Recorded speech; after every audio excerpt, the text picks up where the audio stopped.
Beliau lesi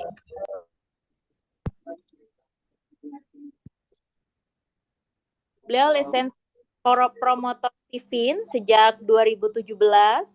Beliau juga parenting advisor teacherpreneur Nusantara kami dan telah berpengalaman mengcoaching ratusan orang tua dalam parenting berbasis genetik gitu. Nah, makanya malam hari ini narasumber kita luar biasa asli dari Solo kepada Coach Masud Azhari SPD. Waktu dan tempat dipersilahkan. Baik, terima kasih Mbak Gina. Gimana Mbak Gina? Sehat? Kabarnya Mbak Gina? Alhamdulillah sehat. Alhamdulillah. Baik, terima kasih ya. Langsung saja kita mulai karena materinya saya pengen Bapak Ibu nanti dapat materinya tuh dagingnya gitu loh. Jadi pengennya kita mulai secepat mungkin supaya nanti pada inti-intinya Bapak Ibu udah langsung bisa nerima materinya gitu ya. Baik, saya lanjut ya Mbak Gina. Siap, thank you. Siap. Assalamualaikum warahmatullahi wabarakatuh, Bapak Ibu semua yang ada di seluruh Jawa Tengah. Mudah-mudahan Bapak Ibu selalu dalam lindungan Allah Subhanahu wa taala. Mudah-mudahan selalu dalam lindungan Allah Subhanahu wa taala, selalu diberkahkan usianya, diperbanyak rezekinya, dimudahkan segala aktivitasnya. Amin. Amin. Salam salam, marilah selalu kita haturkan kepada suri toladan kita dalam parenting, suri toladan kita di dalam hubungan suami istri, suri toladan kita dalam berbagai macam hal, yakni Rasulullah Muhammad Sallallahu Alaihi Wasallam yang kita nantikan syafaatnya di yaumil akhir. Oke, Bapak Ibu, langsung saja pada intinya ya Bapak Ibu ya. Kita belajar sambil santai, jadi ada yang sedang ngaji ya kan, ada yang masak ini ya. Tapi nggak apa-apa. Ada yang wiridan ya. Mudah-mudahan makin jos rezekinya. Amin. Nah, kita akan mulai Bapak Ibu, tapi saya izin untuk Bapak Ibu bisa mute dulu ya, karena materi saya nanti akan lebih banyak kita diskusi. Saya pengen dengar dari Bapak Ibu seperti apa nanti terkait dengan pendapatnya terkait dengan genetik parenting ini. Karena genetik parenting ini kita bawa jauh-jauh dari Jakarta, Bu, ilmunya. Nah, kita pengen kita sebarkan ke seluruh penjuru Jawa Tengah, terutama hari ini kepada Bapak Ibu yang mengikuti Zoom pada kesempatan kali ini. Kebetulan tadi pagi saya bersama tim itu sudah audiensi dengan bagian Dinas Pendidikan bagian PAUD dan PNF. Nah, disambut luar biasa hangat di Sukoharjo. Nah, kita pengen kita bisa landingkan program ini ke seluruh PAUD dan PNF di Sukoharjo. Meskipun tidak mudah ya karena jumlahnya begitu banyak, ada 600 lebih. Dan 20 ribuan siswa dan siswi. Ini perlu juga bantuan dari berbagai macam pihak untuk kita bisa landingkan ini karena konsep ini akan merombak seluruh metode parenting yang selama ini kita pahami bahwa ini konsep baru tapi efektivitasnya tinggi gitu loh.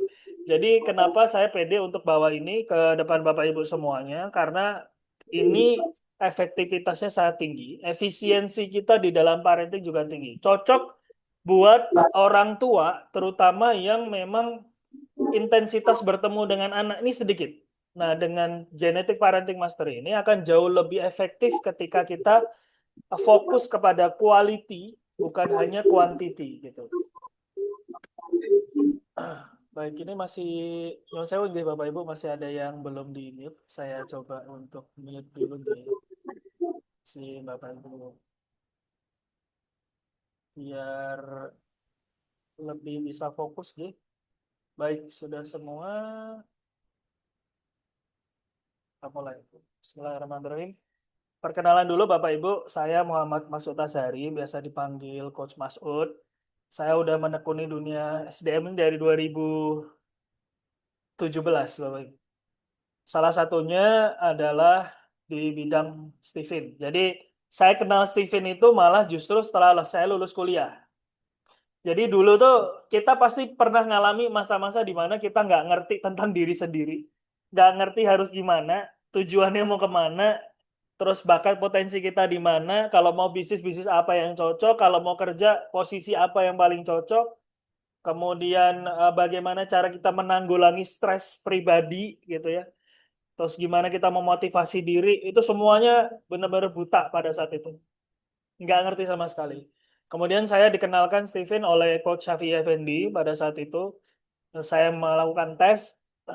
Nah pada saat itu langsung kebuka semua. Jadi yang selama ini saya ngerasa bahwa kemampuan saya di bidang A misalnya gitu, saya ragu, ternyata memang kekuatannya di sana. Kemudian kelemahan saya kebuka semua. Akhirnya dari 2017 itu alhamdulillah atas izin Allah bisa langsung ada lompatan Bapak Ibu dari sisi manajemen diri, disiplin, kemudian aktivitas belajar, kemudian pengembangan diri, karir, bisnis dan lain sebagainya itu langsung kebuka semuanya.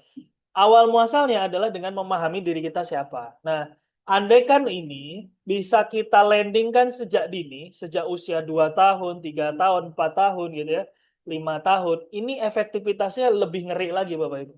Jadi kita udah punya peta dari kecil. Jadi kalau udah punya peta dari kecil, kita jadi enak Bapak Ibu.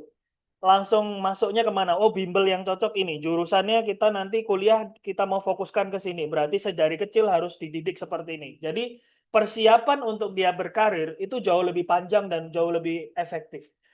Nah, saya pengen mindsetkan Bapak Ibu semuanya tentang investasi untuk bisa kita didik anak kita sesuai dengan genetiknya. Nah, genetik itu apa? Nanti kita jawab.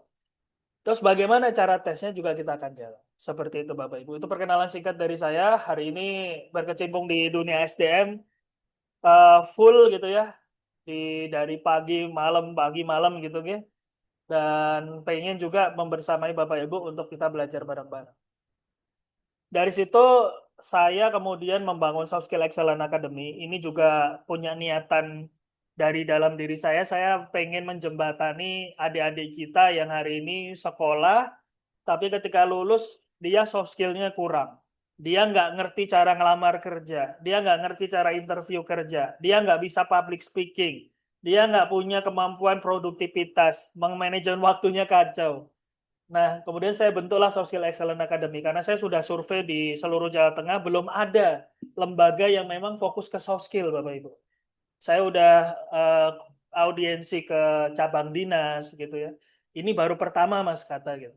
Yang ada di Surakarta ini baru pertama ada yang seperti ini. Dan disambut yang dengan sangat baik. Harapannya ini bisa landing ke seluruh Jawa Tengah dan Yogyakarta dulu ya.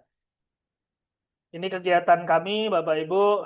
Steven, kita melakukan tidak hanya untuk parenting, tapi untuk kantor juga, Bapak Ibu. Jadi, bagi Bapak Ibu yang hari ini punya bisnis, punya tim inti, wajib dites Steven. Karena tes Steven ini nggak bisa bohong, Bapak Ibu.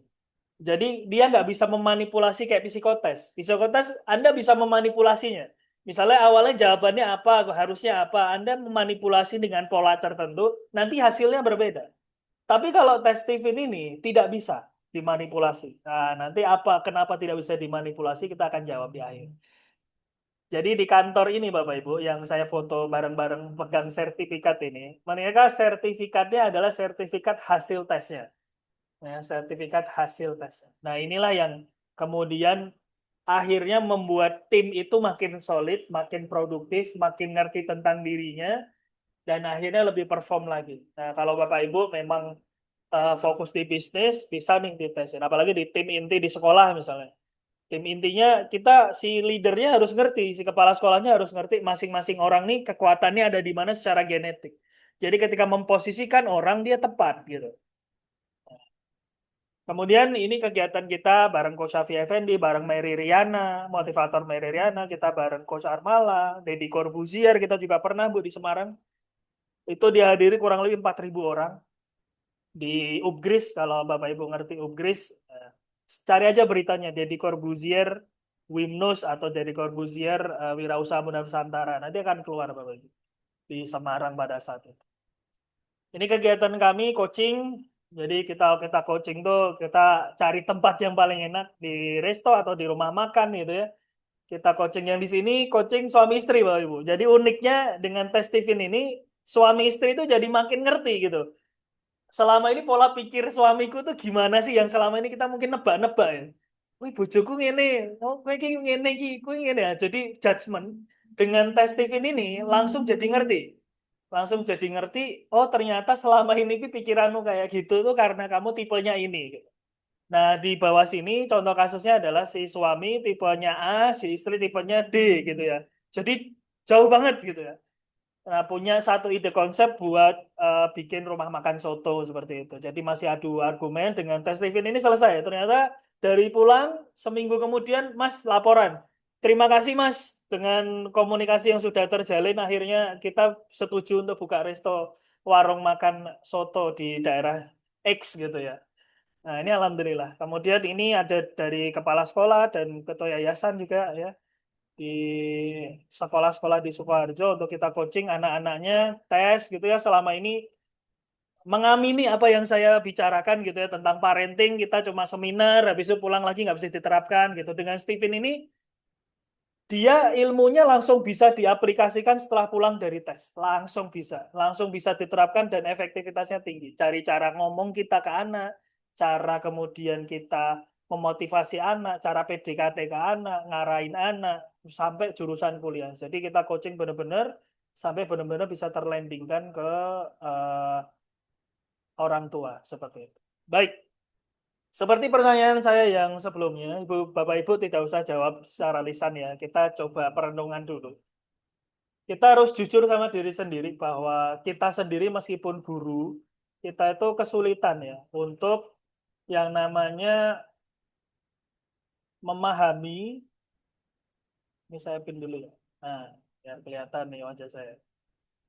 Nah, kita kesulitan untuk memahami jati diri anak. Meskipun kita sudah belajar dari kecil ya, dari dini, ya, dari remaja, kuliah, kita udah belajar tentang anak, tapi kok kesulitan memahami jati diri anak. Itu yang pertama. Yang kedua, kita harus jujur bahwa kesulitan mendeteksi bakat anak. Makanya Bapak Ibu hari ini hadir, salah satunya untuk belajar. Bakat anakku itu sebenarnya di mana? Jati dirinya apa? Kemudian kita sulit berkomunikasi dengan anak. Ya, karena ya kita berbeda karakter ya. Kata kita berbeda karakter dengan anak kita. Makanya kita harus paham anaknya seperti apa, sesuaikan bahasanya. Jangan pakai bahasa kita untuk anak kita nanti berbeda. Dan kita akan perdalam ya.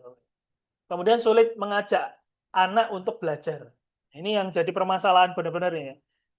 Anak ini sebenarnya cara memotivasi dia gimana sih supaya mindsetnya itu mau belajar gitu. Nggak pegang HP terus gitu ya. Gimana? Nah kita akan pelajari nanti. Kemudian pola parentingnya tidak cocok. Ya. Udah coba ini, kok nggak efektif gitu ya. Nanti kita akan belajar. Bu Sarah, Nyon Sewu untuk tidak tercoret di layar. Kemudian kesulitan rancang karir anak. Ya, bayangkan tadi ya kalau punya anak usia 5 tahun, 6 tahun, harusnya udah mulai dirancang. Kalau di luar negeri itu Bapak Ibu, di luar negeri, ya nggak usah jauh-jauh luar negeri lah. Saya pun punya klien rata-rata orang Chinese Bapak Ibu. Orang Chinese. Ini kita jujur-jujuran aja ya. Mereka itu cobain segala macam tes Bapak Ibu. Jadi coba ini, tes IQ, tes ini, psikotes ini, psikiater ini, tes ini, dan lain sebagainya dicobain semua. Sampai ketemu dengan saya di Steven. Nah, ceritalah beliau tentang udah cobain berbagai macam hal, nggak ada yang benar-benar relate gitu, Mas. Nah, dengan tes Steven ini kayaknya lebih ngena gitu bahasa mereka tuh. Kayak lebih pas gitu. Dan cocok dengan apa yang ada di pribadi anak saya gitu. Nah, ini bedanya kita dengan mereka. Rata-rata di kita adalah ketika mau keluar sesuatu uang meskipun agak gedean untuk investasi leher ke atas. Artinya pikiran investasi untuk ilmu ini kita masih ogah-ogahan, tapi untuk beli HP, beli laptop ya, beli motor baru, beli mobil baru, beli tanah itu kayak los-los aja gitu. Tapi kalau untuk investasi ke anak ini kok masih susah ya ke orang-orang kita ya. Jadi kalau bedanya sama mereka, nggak semuanya orang Chinese itu kaya-kaya ya Bapak Ibu. Ada yang biasa aja yang sederhana. Tapi untuk anak itu ngeluarin uang jutaan itu biasa-biasa aja gitu mereka itu. Karena mereka tahu investasi terbesar itu ada di anak. Nah, akibatnya kalau kita punya masalah yang tadi, pertama anak sulit diatur udah pasti itu. Yang kedua anak tidak nyaman. Hidup di rumah itu nggak nyaman. Makanya jangan heran kalau anak Bapak Ibu kalau remaja lebih senang main keluar daripada di rumah. Harusnya di rumah. Kenapa? Karena teman terbaik mereka harusnya orang tua mereka, bukan orang lain.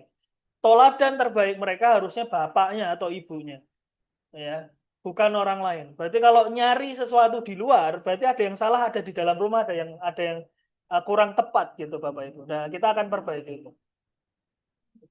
Kemudian yang selanjutnya adalah nasihat yang kita berikan kepada anak itu kadang-kala terdengar jadi ancaman bagi mereka. Yang keempat, hubungannya renggang, ya. Hubungan renggang. Bapak Ibu pasti pernah merasakan hubungan renggang dengan orang tua, ya. Nah, itu sedang terjadi dengan anak Bapak Ibu sekarang. Kalau memang itu terjadi, dan itu tidak bisa otomatis sembuh sendiri Bapak Ibu. Dia harus diperbaiki.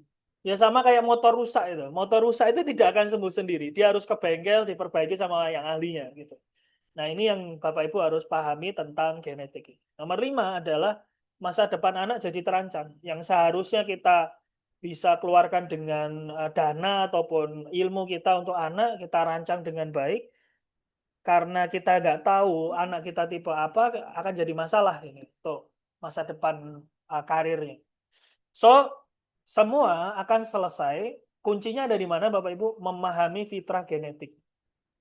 Nah, Quran Surat Al-Isra ayat 84, ini materi saya yang sebelumnya, Bapak Ibu, kita ulang sedikit lagi untuk kita murojaah, kita ulang lagi bahwa Allah berfirman, katakanlah tiap-tiap orang berbuat menurut keadaannya masing-masing. Maka Tuhanmu lebih mengetahui siapa yang lebih benar jalan. Ini ngomongin tentang bakat, ngomongin tentang kecenderungan, ngomongin tentang potensi, ngomongin tentang kodrat, ngomongin tentang fitrah.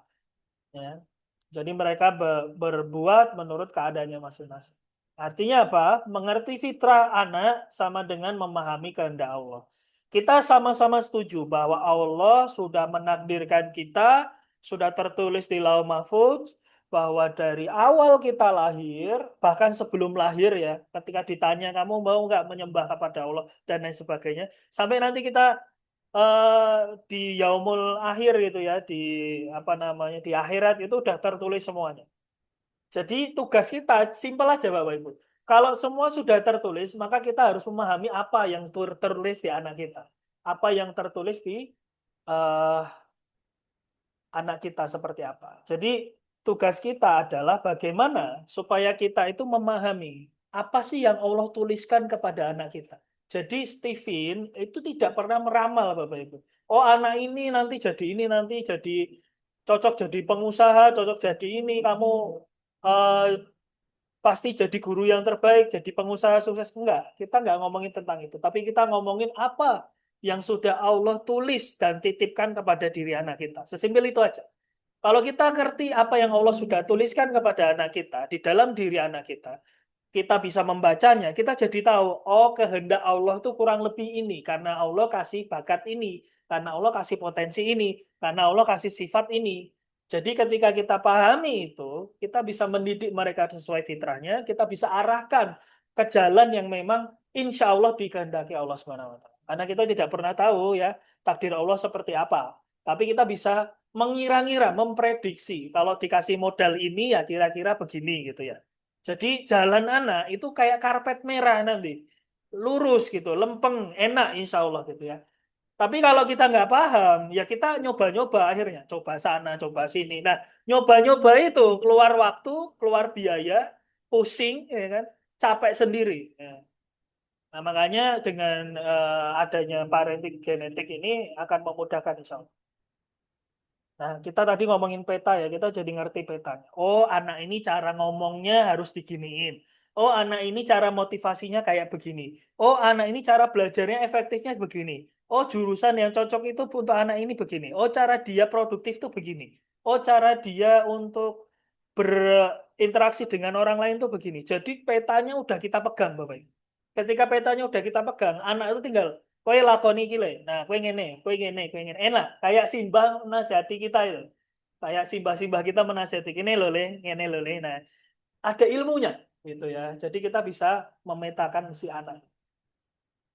Seperti yang sudah saya sebutkan dulu ketika kita ketemu di seminar Bapak Ibu, anak itu ibarat tanaman. Jadi ada yang padi, ada yang mangga, ada yang mawar gitu ya.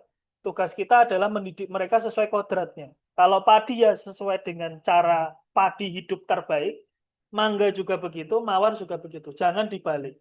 Kadangkala sama dengan diri kita. Diri kita tuh kayak gini Bapak Ibu.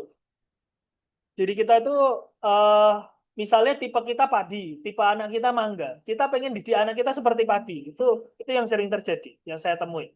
Jadi dia dididik sesuai dengan apa orang tuanya gitu loh. Misalnya orang tuanya tipenya mangga, anaknya mawar gitu ya tipenya. Harusnya kan dididik sesuai mawar gitu ya, cara merawat mawar. Tapi enggak, orang tuanya pengen didik dia menjadi mangga. Nah, ini yang jadi salah gitu ya. Akhirnya anak jadi stres ya, anak enggak dekat sama orang tuanya, komunikasinya hancur dengan orang tuanya, wah repot itu pasti. Nah, kita harus paham dulu mindsetnya bahwa setiap tanaman itu di contoh-contoh ini semuanya baik. Kalaupun dia tumbuh sebagai mawar, dia harus tumbuh jadi mawar yang terbaik. Kalau dia jadi mangga, jadilah mangga yang terbaik. Kalau dia padi, jadilah padi yang menguning dengan baik. Gitu. Sehingga kebermanfaatan dia untuk masyarakat, untuk dirinya, itu akan lebih maksimal. Nah, tugas kita sekarang adalah bagaimana mengetahui benih apa sih yang Allah titipkan itu kepada diri anak kita. Kita nggak bisa milih benihnya, Bapak Ibu. Kita yang bisa kita lakukan adalah untuk memahaminya. Gitu. Memahaminya kalau udah tahu, oh ya Allah, aku bersyukur ya Allah, ternyata benih anakku ini mangga tipenya. Meskipun aku padi tipenya, meskipun orang tuanya padi, oh aku akan didik dia seperti benih dia yang sudah dititipkan Allah ini. Nah, kita jadi ngerti, nanti akan tahu cara kita merawatnya seperti apa. Nah, gitu. Jadi akan jauh lebih efektif. Masalahnya hari ini di dalam parenting kita tidak mengetahui benih apa yang Allah titipkan. Yang kita diajarkan adalah bagaimana merawat. Nah, masalahnya setiap anak kan beda-beda tuh tipenya.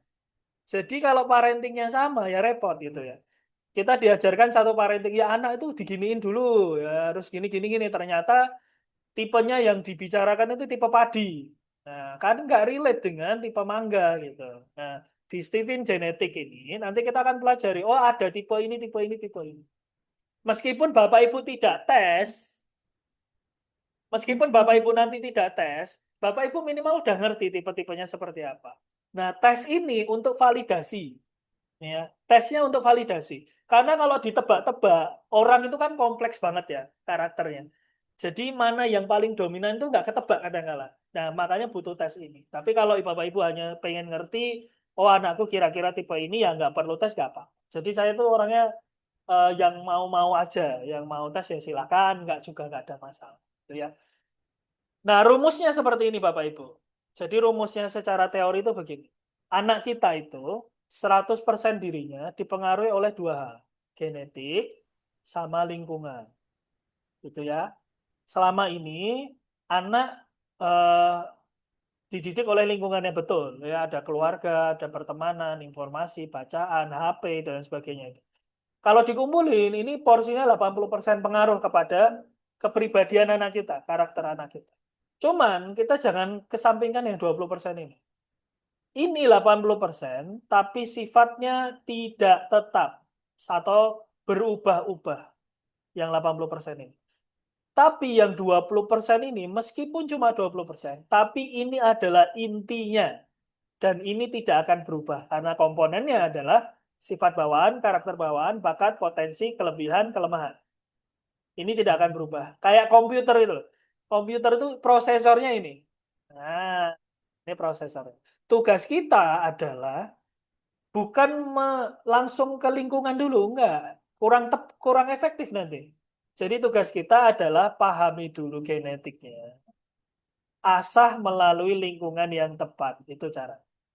Jadi pahami dulu genetiknya, asah melalui lingkungan yang tepat. Sehingga anak kita akan jadi 100% dirinya yang terbaik. Ya, akan jadi 100% dirinya yang terbaik. Gitu. Jadi selama ini kenapa parentingnya kurang efektif? Ininya tidak dideteksi. Padahal ini inti, langsung fokus ke sini. Nah, ini yang jadi problem hari ini di parenting yang kita pahami. Dan itu diamini kok dengan apa namanya bidang PAUD, bidang ini. Oh iya benar juga Mas ini gitu. Ya. Jadi ini mudah-mudahan jadi solusi. Nah, Steven itu kemarin ada yang nanya, bedanya dengan psikotes apa Mas? Gitu. Kalau psikotes itu tuh mendeteksi ini Bapak Ibu, fenotip. Jadi gabungan antara dua hal ini. Itu psikotes. Ya. Kenapa hasil psikotes berubah-berubah? Karena ininya berubah-berubah Bapak Ibu. Jadi dia akan berubah sesuai dengan referensi isi pikirannya ketika menjawab. Makanya Steven tidak fokus ke sini. Steven itu fokusnya ke sini Bapak Ibu. Ke sini aja. Bedanya itu. Kalau psikotes itu psikometrik, kalau Steven itu genetik. Bedanya itu aja. Nah, saya mau buka mindset Bapak Ibu juga bahwa genetik itu ada dua persepsi Bapak Ibu. Yang pertama adalah genetik yang diturunkan, artinya ada warna kulit, warna rambut, bentuk wajah, golongan darah, ini ngikut sama orang tuanya. Cuman kita tidak akan bisa menjawab tentang bakat, potensi, karakter bawaan, kekuatan, kelemahan. Kalau kita hanya berpendapat bahwa genetik itu diturunkan. Nanti kita akan menjawab, oh dia bakatnya ini, potensinya ini. Nanti jawabnya jadi ngawur. Satu contoh, kebetulan. Ya kebetulan bakatnya ini. Dua, oh simbahnya dulu pemusik gitu. Oh simbahnya dulu ini. Jadi nurun ke cucunya gitu. Padahal yang nggak punya simbah, punya potensi juga anaknya jadi lebih baik, nggak pernah diomong begitu. Tapi kenapa ketika punya bakat dikoneksikan dengan yang lain gitu. Nah jawaban paling bagusnya adalah genetik tuh ada yang diturunkan, ada yang kehendak Allah. Intinya sesimpel itu. Kalau kita beragama, kita langsung connect Bapak Ibu. Bahwa ini adalah anugerah dari Allah. Itulah kenapa anak kita karakternya kadang beda sama orang tuanya. Kalau kita cuma berpedoman sama ini, kita akan tidak bisa menjawabnya Bapak Ibu. Tapi kalau kita punya iman, kita menjawabnya dengan seperti itu Bapak Ibu. Jadi bakat, potensi, karakter bawaan, kekuatan, kelemahan. Seperti itu. Jadi tugas kita adalah memahami ini. So Bapak Ibu sekarang saya pengen Bapak Ibu makin bersyukur lagi dengan anak Bapak Ibu semua. Syukuri apa yang ada, tugas kita perbaiki cara kita mendidiknya. Cara kita melakukan parenting. Cara kita memotivasinya kita atur ulang Bapak Ibu. Supaya lebih cocok, lebih connect. Kalau udah connect, anak makin bisa diatur.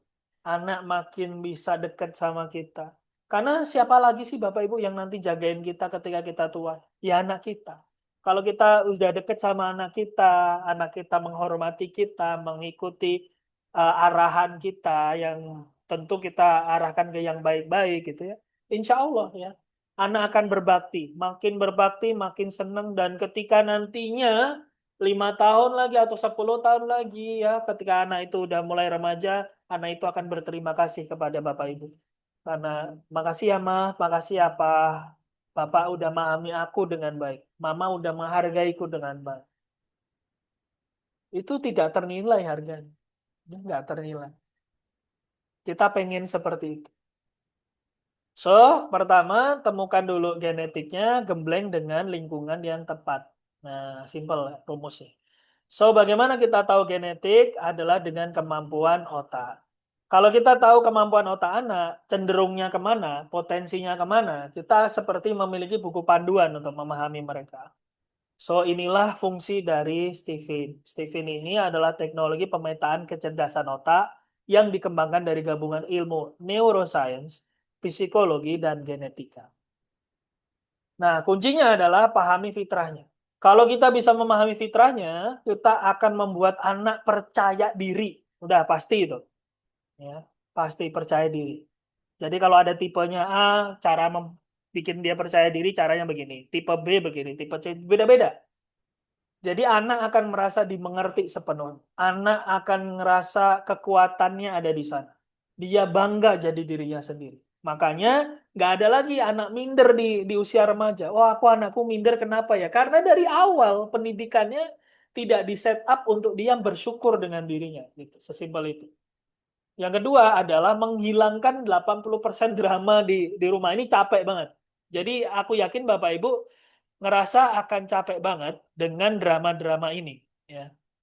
Satu, anak rewel. Dua, minta neko-neko. Kemudian marah-marah. Ya. Marahin orang tuanya, bentak orang tuanya. Obrolan tuh nggak pernah ada. Rumah adem ayem sepi. Ya. Sepinya nyet, nggak pernah ada komunikasi. Ini akan selesai dengan Stephen. Ya. Kemudian yang selanjutnya adalah penghematan puluhan juta rupiah karena bisa untuk menghindarkan dia dari salah les, salah bimbel, salah kursus, salah karir, salah jurusan. Itu ratusan juta Bapak Ibu, bisa puluhan sampai ratusan juta untuk anak bisa lulus dari kampusnya. Belum kos-kosannya, belum makannya dan lain sebagainya. Jadi kita bisa hindarkan ini. Ya. Jadi satu kali tes bisa dipakai seumur hidup. Jadi kalau kita punya peluang hidup itu 50 tahun, 60 tahun, Stephen itu kepake selamanya. Gitu. Jadi hasil tesnya itu tidak akan berubah. Tahu bagian diri anak yang harus ditingkatkan dan mana yang harus diperbaiki. Kita punya kompas dari awal. Kompasnya, nah ini cocoknya di mana, cocoknya di mana, arahnya seperti apa. Nanti saya bimbing Bapak Ibu. Karena metode saya bukan seminar. Hari ini kan kita webinar nih. Tapi kalau Bapak Ibu sudah tes, nanti kita metodenya adalah mentoring ya, dan coaching. Satu-satu. Ya. Masalahnya apa? Solusinya ini Bu, kasih ini. Bu, ini modulnya. Terapkan ini dulu selama seminggu, baru kita evaluasi mingguan. Nanti udah oke Bu, udah set up, udah settle, masukin modul 2 ya. Nanti udah oke lagi minggu ketiga masukin modul 3. Kalau belum selesai, di modul 1 kelarin dulu. Install dulu sampai benar-benar keinstall. Nah, itu metode saya. Itulah kenapa saya bisa kliennya itu ratusan Bapak Ibu. Karena rawatnya itu loh, ngerawatnya. Capek memang, tapi Bapak Ibu pasti ngerti lah. Cara merawat klien dengan baik itulah yang akan mendatangkan klien berikutnya. Itu yang saya jaga sampai hari ini, Pak. So, kenapa harus sekarang? Karena lurus dari kecil itu lebih mudah daripada meluruskan yang sudah bengkok. Kalau udah terlanjur itu akan lebih susah. Jadi kalau masih kecil, masih remaja, masih oke. Kalau memang sudah lebih dari remaja, ada challenge tersendiri. Nanti metodenya beda lagi untuk bimbingannya, Bapak Ibu. Bimbingannya kalau Bapak Ibu punya anak usia 17-18 tahun, nanti yang saya bimbing dua-duanya, orang tuanya dan anaknya. Gitu. Tapi kalau masih kecil, orang tuanya saja cukup. Karena anaknya belum bisa diajak komunikasi ya dengan dalam gitu ya. Jadi orang tuanya harus kita beresin dulu mindset dan juga cara mendidiknya. Oke, ini bedanya Bapak Ibu sebelum kita ke materi inti. Jadi saya dulu di awal saya mindsetkan dulu Stephen itu biar kelar dulu apa gitu ya. Nah, Stephen itu bedanya dengan metode lain apa? Kalau tes IQ, dia itu ngukur kapasitas otak. Jadi kalau kecepatan berpikir intinya gitu adalah IQ. Jadi Stephen tidak fokus ke sana. Psikotes tadi psikometrik sudah saya jelaskan. Melihat orang dari luarnya seperti itu. Makanya metodenya psikotes. Kalau Stephen dia fokusnya ke genetik. Jadi aslinya orang itu dideteksi dulu. Apakah ini bisa saling bekerja sama? Sangat bisa. Tes dulu Stephen-nya, masuk ke sini, masuk ke sini. Jadi akan lebih menguatkan yang ini. Tapi kalau ini dulu baru ke sini, nanti dia akan tumpang tindih nanti. Jadi kalau kita harus deteksi aslinya dulu, baru disupport dengan ini, disupport dengan ini. Caranya begitu polanya.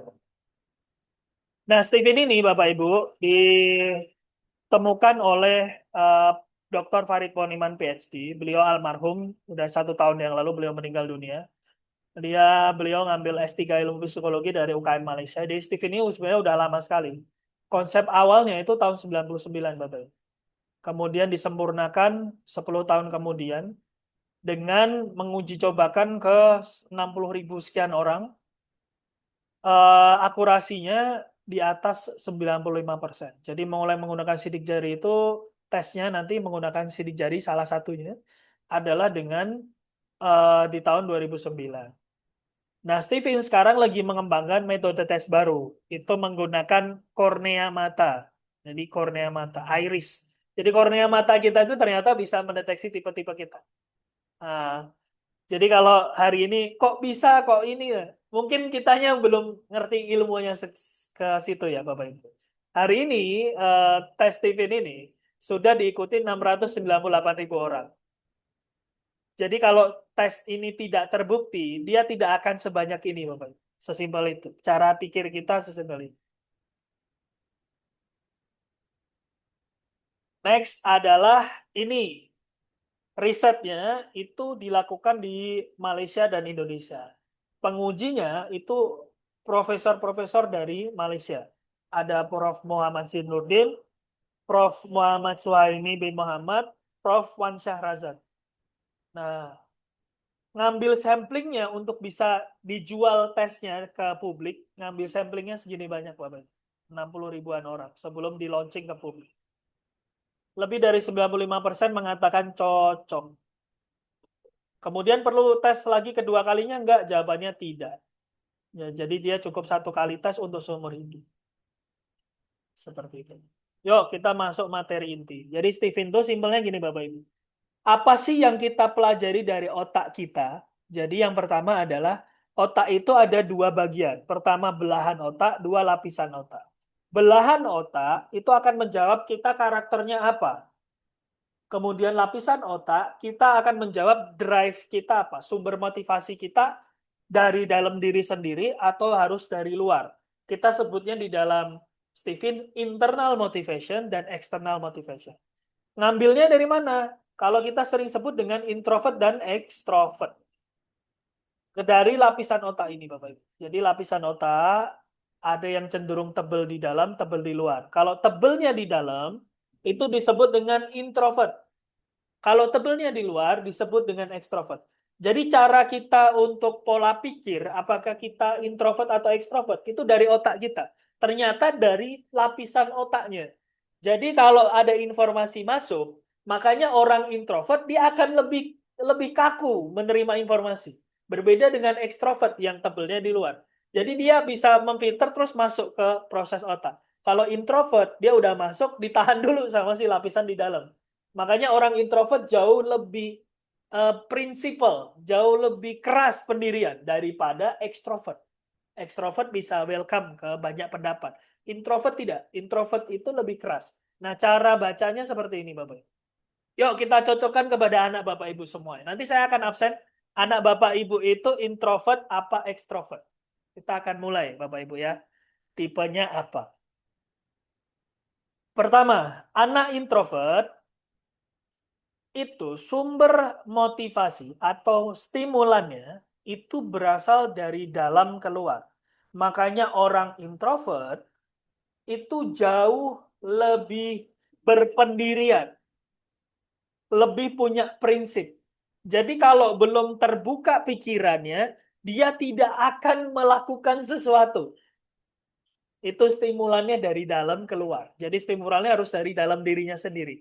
Makanya kalau ada anak introvert, dia itu butuhnya di coaching, bukan dimotivasi. Jadi kalau Bapak Ibu punya anaknya tipenya introvert, dimotivasi mental Bapak Ibu. Tugas Bapak Ibu adalah ngajak bicara hati ke hati, pikiran dengan pikiran. Jadi Bapak Ibu itu fokusnya adalah, Dek, kamu maunya apa? Misalnya dia ngomong, aku mau jadi pemain sepak bola. Oke, kamu mau jadi pemain sepak bola. Kalau mau jadi pemain sepak bola, kira-kira menurutmu apa yang harus kau lakukan? Aku harus latihan bola ya, kata dia. Oke, setelah latihan bola, apa yang harus kau lakukan dalam latihan itu? Dia akan ngomong lagi, oh aku akan latihan keras. Oke, ayah kunci ya. Berarti kau pengen jadi pemain sepak bola, kau harus latihan dan latihannya dengan keras. Setuju? Ayo kita cari apa namanya SSB dekat sini. Bapak akan masukkanmu ke SSB. Setuju? Setuju. Dia akan connect Bapak Ibu. Cara kita untuk memasukkan motivasi, memasukkan informasi, caranya begitu. Metodenya coaching kalau introvert. Kalau ekstrovert sebaliknya, metodenya adalah konseling, konsultan. Ya, gitu-gitu ya, konseling, konsultan. Ya, jadi konsultan gitu. Karena anak ekstrovert ini terlalu banyak pilihan. Makanya dia kadang ke sini, kadang ke sini, kadang ke sini, kadang ke sini, bingung dia. Tugas kita adalah, Dek, sini deh. Bapak arahin ya, Ibu arahin ya, kamu pengennya kan mau jurusan ini. Kok ngelakuin ini dulu? 1, 2, 3, 4, 5. Kau lakukan satu persatu. Nanti kau sampai ke tujuannya. Oke? Oke, kata dia. Nah, itu ekstrovert. Itu namanya sumber stimulan, Bapak. Kemudian, falsafah hidup ya, yang dia yakini adalah dia bergerak karena diancam. Mohon maaf kalau ada suara motor ya Bapak Ibu ya. Ini kantor saya ada di pinggir jalan. Jadi suara di Solo ini terlalu tenang, jadi ada orang-orang yang terlalu kreatif untuk dia kenal potbrong. Jadi orang introvert itu, lanjut lagi, diancam Bapak Ibu. Jadi kalau anaknya itu introvert, tugas Bapak dan Ibu adalah bagaimana dia itu merasakan bahaya yang luar biasa ketika dia tidak bergerak. Jadi bukan terus diancam. Nanti Bapak inilah, Ibu ini enggak gitu. Tapi bahasanya kita harus dekatkan dengan ketakutan-ketakutan kalau dia tidak bisa dia tidak melakukannya, bukan mencapainya. Tidak melakukannya. Contoh. Sama-sama ngajak sholat. Kalau introvert, dia diiming-iming, deh nanti dapat pahala loh, deh nanti masuk surga. Dia nggak terlalu connect Bapak Ibu. Ya oke, tapi nggak bergerak, nggak greget. Gregetnya adalah, dek kalau nggak sholat nanti masuk neraka loh. Dek nanti dapat dosa loh. Allah marah loh, ibu marah loh, bapak marah loh. Kalau adik nggak sholat. Anak introvert, dia akan lebih tergerak dengan cara begitu.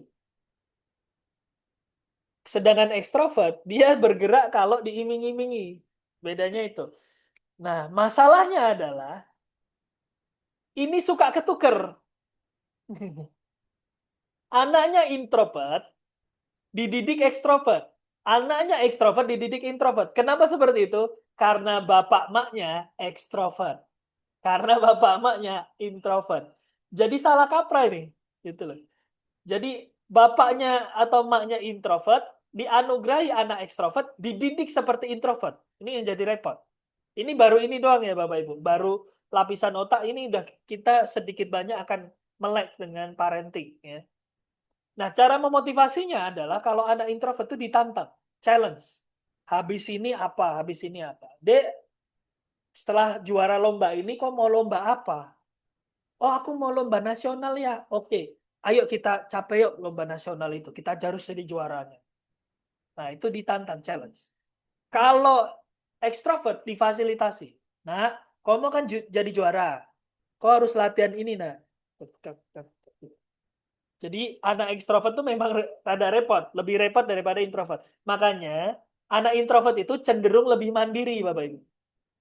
Dia akan mandiri, inisiatifnya tinggi anak introvert itu. Introvert ekstrovert tidak ngomongin tentang introvert itu pendiam, ekstrovert banyak ngomong, enggak. Tapi sumber motivasinya, internal motivation, external motivation. Anak introvert akan jauh lebih mandiri. Kalau sudah punya kesadaran diri, dia akan mandiri. Kalau ekstrovert, dia butuh diingatkan lagi 1 kali, 2 kali, 3 kali, nanti settle nih. Habis settle, hilang lagi, ulang lagi gitu. Itulah ujian. Anak adalah ujian kita. Sabar apa enggak? Kalau kita sabar, insya Allah ada jalannya. Tapi kalau kita nggak sabar, ya repot juga ya. Saya mau absen Bapak Ibu. Dari yang saya jelaskan tadi, Bapak Ibu tolong absen. Menurut Bapak Ibu, anak Bapak Ibu introvert apa ekstrovert? Di kolom chat. Ayo, kita biar rame. Yuk, di kolom chat. Anak Bapak Ibu introvert apa ekstrovert? Yuk, saya mau tahu. Di kolom komentar. Masih bayi, oh ya. Belum tahu kalau masih bayi. Pak Zaki ekstrovert. Ayo, Bu Supriyatin introvert, anaknya. Introvert. Nah, anak pertama saya ekstrovert, ekstrovert, introvert, Pak. Nah, dari ilmu ini saja, Bapak Ibu sudah bisa langsung terapkan. Langsung bisa diterapkan. Oh, introvert, ekstrovert. Ada yang anaknya lebih dari satu, ekstrovert. Saya izin minum ya, Bapak Ibu.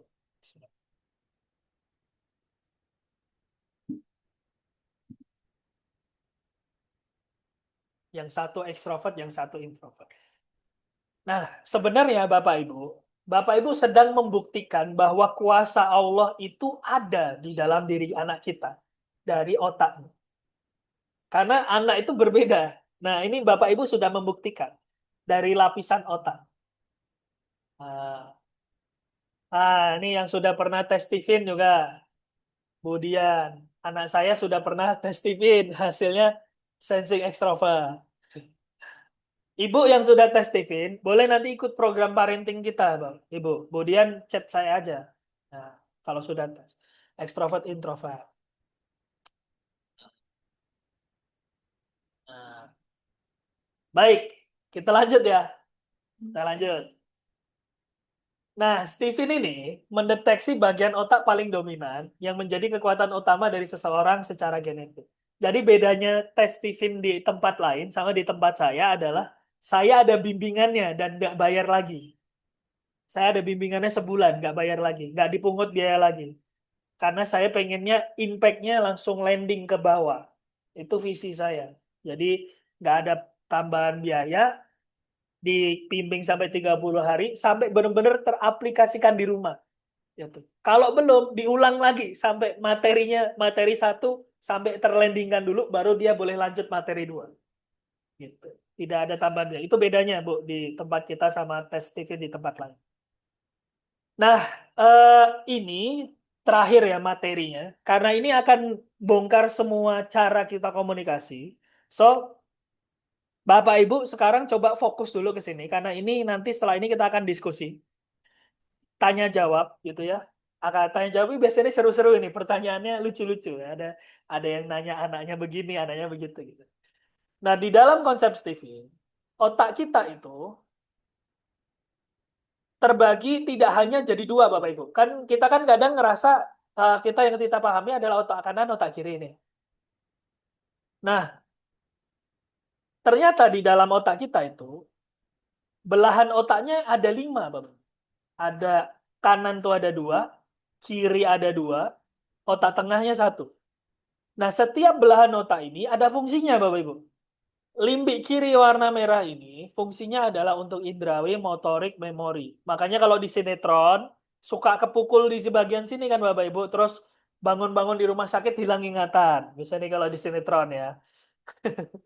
Jadi bagian sini untuk memori kinestetik Bapak Ibu. Di bagian neokorteks kiri warna abu-abu ini untuk analisa logika. Makanya untuk berpikir itu warna abu-abu ini Bapak Ibu. Jadi makanya kalau kita lagi mikir sesuatu, kita cenderung melihat ke kiri atas matanya. Ya, mata kita akan cenderung ke kiri atas karena dia mengakses ini. Nah, di warna biru ini adalah otak kreatif. Ya, dia fungsinya untuk kreativitas, imajinasi, konseptual gitu, neokorteks kanan. Makanya kalau kita lagi membayangkan sesuatu, kita cenderung melihat ke kanan atas. Kalau kita lagi bayangin sesuatu. Coba diingat-ingat lagi. Ya. Terus yang warna hijau ini namanya otak perasaan atau limbik kanan. Emosional, perasaan, influenza. Terus otak tengah ini adalah fungsinya untuk naluri. Jadi kalau kita misalnya tiba-tiba melihat situasional, oh ini kayaknya nggak bagus sih, oh ini kayaknya bagus, oh ini kayaknya peluang deh, oh ini kayaknya keren deh. Nah, terus, oh ini kayaknya mau hujan, nah itu naluri. Nah yang mengatur itu otak tengah. Fungsi-fungsi ini per bagian-bagian otak ini tuh sesuai fungsinya masing-masing Bapak Ibu. Nah, yang jadi persoalan sekarang, pertanyaannya adalah dari 5 belahan otak ini, kalau semua orang punya, kenapa ada orang yang karakternya berbeda? Ternyata jawabannya adalah dari 5 belahan otak ini, hanya ada satu yang jadi imamnya, jadi pemimpinnya, atau lebih dominan, lebih menonjol, lebih kuat daripada belahan otak yang lain. Kalau dia kuatnya di limbik kiri, sesuai fungsinya tadi, dia akan disebut dengan sensing. Kalau dia cenderung ke abu-abu, dia disebut dengan thinking. Kalau yang warna biru intuiting, warna hijau feeling, warna kuning instinct. Jadi, Bapak Ibu, dari 5 belahan otak ini ada satu dominan. Nah, dari Allah Subhanahu wa taala sudah memberikan kita anugerah. Oh, anakku ternyata dominan di sini, disebut sensing. Makanya tesnya disebut Stephen, Bapak Ibu. S T I F I N. Stephen, sesuai belahan otak. Nah, kalau mau diskemakan kayak gini Bapak Ibu. Skemanya ini ibaratnya belahan otak kita ya. Ini, gitu ya. Nah, porsi belahan otak seseorang yang dominan di limbik kiri disebut dengan sensing, itu polanya seperti ini Bapak Ibu. Jadi dominannya di limbik kiri. Ingat, limbik kiri tadi ngatur apa? Kinestetik dan memori. Maka orangnya, anaknya cenderungnya kelihatan rajin. Diajari untuk bersih-bersih, dia suka. Ketelitiannya tinggi, orangnya detail. Jadi kalau kita janjiin sesuatu kepada dia, itu ingat banget. Terus dia suka dengan aktivitas-aktivitas luar ruangan. Nggak pernah capek. Ya, kekuatannya itu nggak habis-habis gitu. Cuman kelemahannya ada di neokorteks kanan. Jadi Allah itu kasih kelebihan di limbik kiri, tapi dikasih kelemahan di neokorteks kanan, di kanan atas, otak kanan atas yang warna biru tadi. Kreativitasnya lemah. Kalaupun dia bisa kreatif, dia kreatifnya adalah kreativitas mencontoh. Dikasih contoh dulu baru bisa mengaplikasikan. Tapi kalau disuruh mikir sendiri, dia bingung. Wah, mau kemana ya? Ini bingung ya. Karena secara skema belahan otak, otak kreatifnya terpakai 20% saja. Secara default, secara dari sononya gitu ya. Makanya kalau punya anak sensing, disuruh ngerapiin tempat tidur, jangan cuma diomongin tok Bapak Ibu. Dek, rapiin tempat tidur ya. Nanti dia bingung. Rapiin tempat tidur itu kayak apa toh, Mah? Gitu. Ya itu loh, ya dilipat-lipat itu, gitu. Bantalnya ditaruh, gitu. Nah, oke Mah, kata dia. Ya kan, dia ngerti nih. Mulailah dia dengan imajinasinya dia yang terbatas, taruhlah dia bantal di mana, selimut di mana. Terus kita masuk ke kamarnya. Loh, Dek, kok bantalnya di sana, selimutnya di sana? Lah kan kata Mama ini ditaruh di sini, selimutnya di sini. Wah, jadi kacau. Makanya anak sensing itu harus diberikan contoh, Bapak Ibu. Dia dikasih contoh. Nah, cara ngelipet tuh begini. Satu, dua. Oh, terus taruh bantal tuh di sini ya. Gitu. Oke. Terus kemudian diajak praktek. Satu, dua, gitu. Nanti begini ya, Nadek. Gini ya, gini, gini, gini. Taruh sini. Anak sensing ingat. Anak sensing pengingat. Dia pengingat. Diajari sekali, dua kali, connect Bapak Ibu. Kalau sambil praktek. Tapi kalau cuma diomongin, ingat, otak kreatifnya lemah. Jadi untuk bahasa, untuk kata-kata, dia akan sulit memahami. Tapi kalau ada gambarnya, ada contohnya, ada videonya, dia cepat untuk menyesuaikan. Itu anak sensing. Itu ya. Nah, cara belajar dia bagaimana? Cara belajar dia adalah dengan belajar sambil praktek. Nih di sini. Tuh. Beri dulu videonya, misal contoh. Nah, cara menendang bola dengan baik. Bapaknya nggak bisa nyontoin.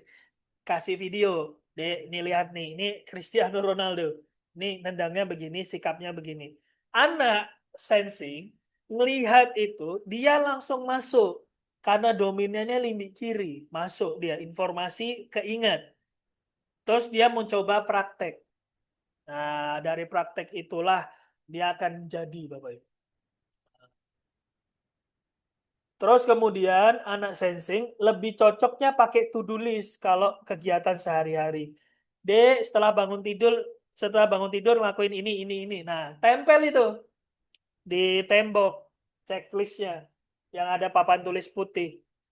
Centang. Hari ini adik sudah bersih-bersih, sudah centang. Gitu caranya. Nah, prakteknya nanti kayak gitu, Bu. Kalau di bimbingan kita, nanti dipraktekin langsung. Nanti Bapak Ibu, saya minta laporannya. Bu, sudah dilakukan ini belum?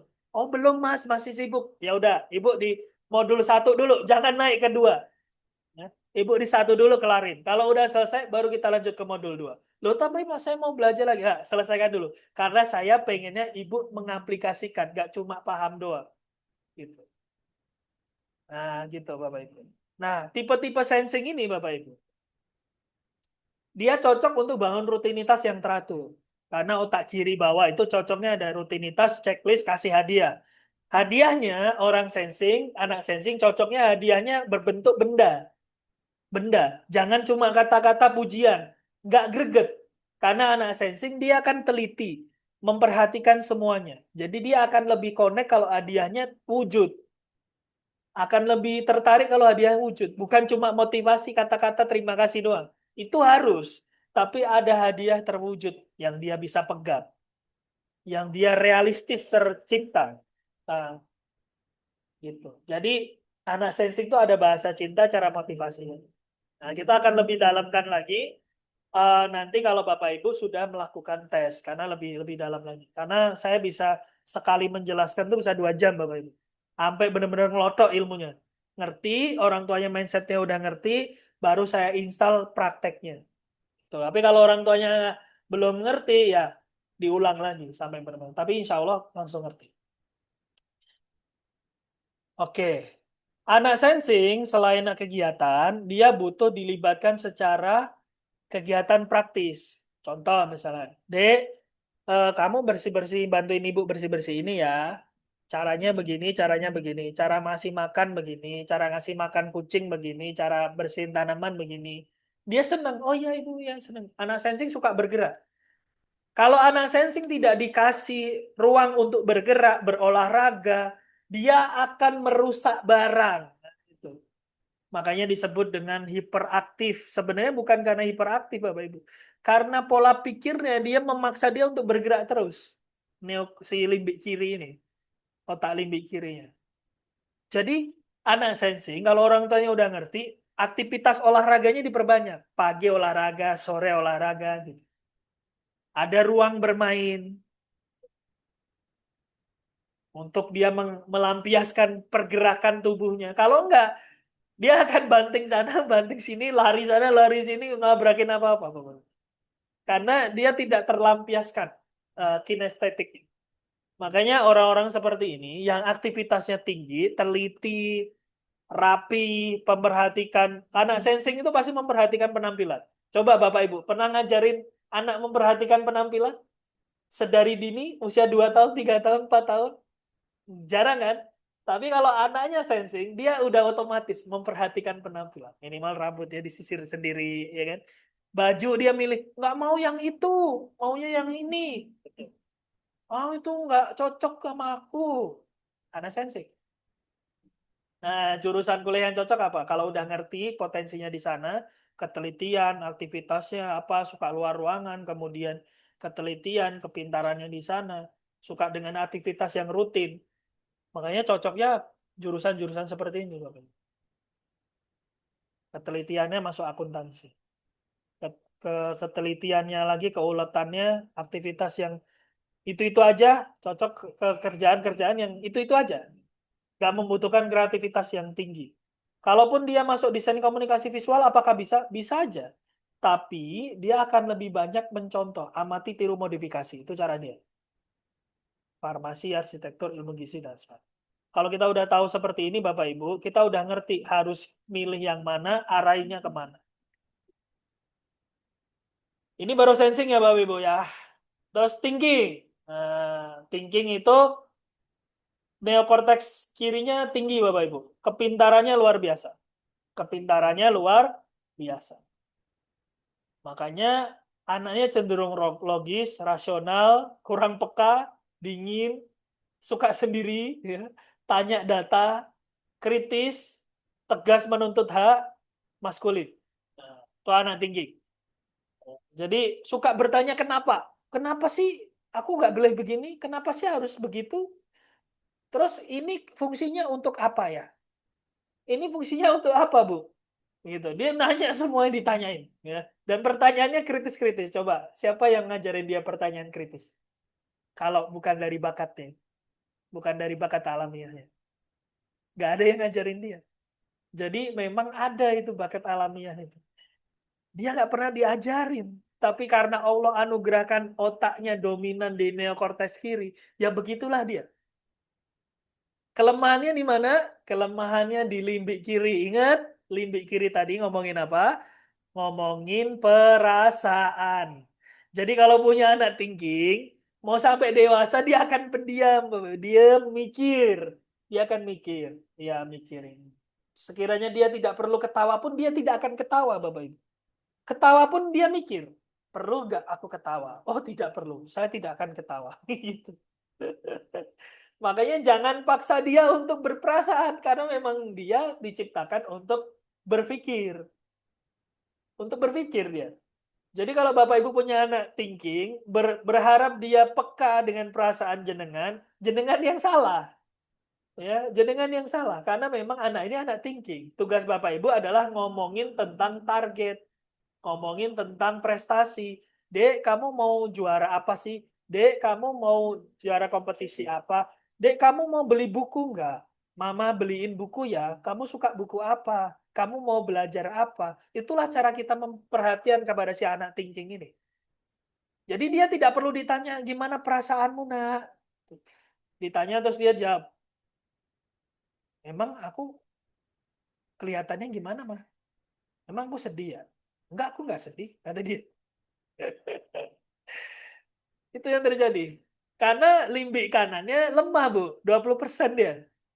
Jadi tugas Bapak Ibu apa? Cinta mencintai dia adalah dengan upgrade isi pikirannya. Dek, ayo ke Gramedia yuk gitu. Beli buku. Oh iya, seneng dia. Ayo beli buku, beli buku. Daripada, Dek, sini curhat sama mama gitu. Beda. Meskipun bisa, tapi dia akan merasa lebih dicintai kalau oh mamaku itu mau untuk ngasih ilmu ke aku gitu, memfasilitasiku. Nah, itu. Nah, orang seperti ini Bapak Ibu, tipe seperti ini.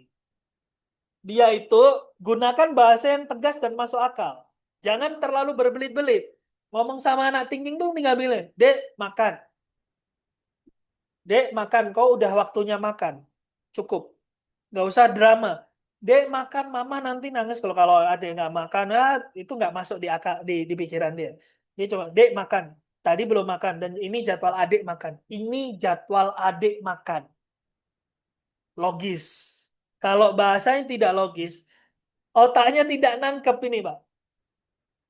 Jangan pakai bahasa limbik kiri yang perasaan tadi untuk anak thinking. Anak thinking harus dipakai bahasa kayak komputer. Dek, dek makan. Ini sudah jadwal adik makan. Setelah pulang sekolah jadwalnya apa? Makan. Adik makan. Makan dia. Oh iya, logis. Nah, kalau Bapak Ibu punya anak thinking, Bapak Ibu harus pintar. Kalau enggak, Bapak Ibu akan diremehkan sama si anak meskipun nggak ngomong. Dan dia akan mencari orang yang jauh lebih pintar jadi teman dia. Makanya orang thinking, anak thinking, itu pilih-pilih guru, Pak. Bu. Jadi kalau punya anak thinking, dia akan ngomong, gurunya nggak pinter. Gurunya nggak pinter-pinter amat. Gurunya nggak ngerti coba mah kayak gini. Dia akan ngomong. Dan menurut dia, omongan dia itu benar. Ya memang benar, tapi untuk urusan ini pantas apa tidak diomongkan, perlu kita ajarin Bapak Ibu. Itu tugas orang tua. Kita tahu dulu, oh anak ini memang thinking. Tugasku ngajari dia kesopanan. Oh kayak gitu tuh ditahan dulu deh, ngomongnya jangan di situ. Ngomongnya di sini. Karena nanti si bapak ini kalau dengar dia marah. Jadi ada alasan logis. Tapi kalau alasan nanti bapak ini sakit hati, dia nggak bisa nangkep sakit hati itu seperti apa. Tapi kalau marah, dia ngerti, oh marah itu begini. Jadi kalau anak thinking lagi ngomong Bapak Ibu, jangan langsung dipatahkan semangat dia. Langsung dikasih solusi enggak. Biarkan dia ngomong dulu, ngasih pendapat dia. Pak aku gini. Oh ya, oke. Terus gimana? Oh baik. Terus kamu kayak gitu. Oh iya. Terus gimana ya dek? Kayak gini gimana dek? Oh ya kalau kamu kayak gini nanti gimana? Jadi dipancing dia dengan challenge pertanyaan logis lainnya gitu. Nah, itu akan dia ngerasa, oh, akan dipahami. Kalau ininya gagal, Bapak Ibu, dia akan kehilangan kepercayaan kepada orang tuanya. Dia akan cerita kalau perlu saja. Mau Anda pancing luar biasa untuk bercerita, dia tidak akan ngomong. Karena dia akan ngomong kepada orang yang bisa dia percaya, yang lebih bisa ngasih solusi logis. Gitu. Jadi sepenting itu kita memahami anak itu. Nah, pola belajar dia, anak thinking ini Bapak Ibu, dia itu problem solving dan analitis.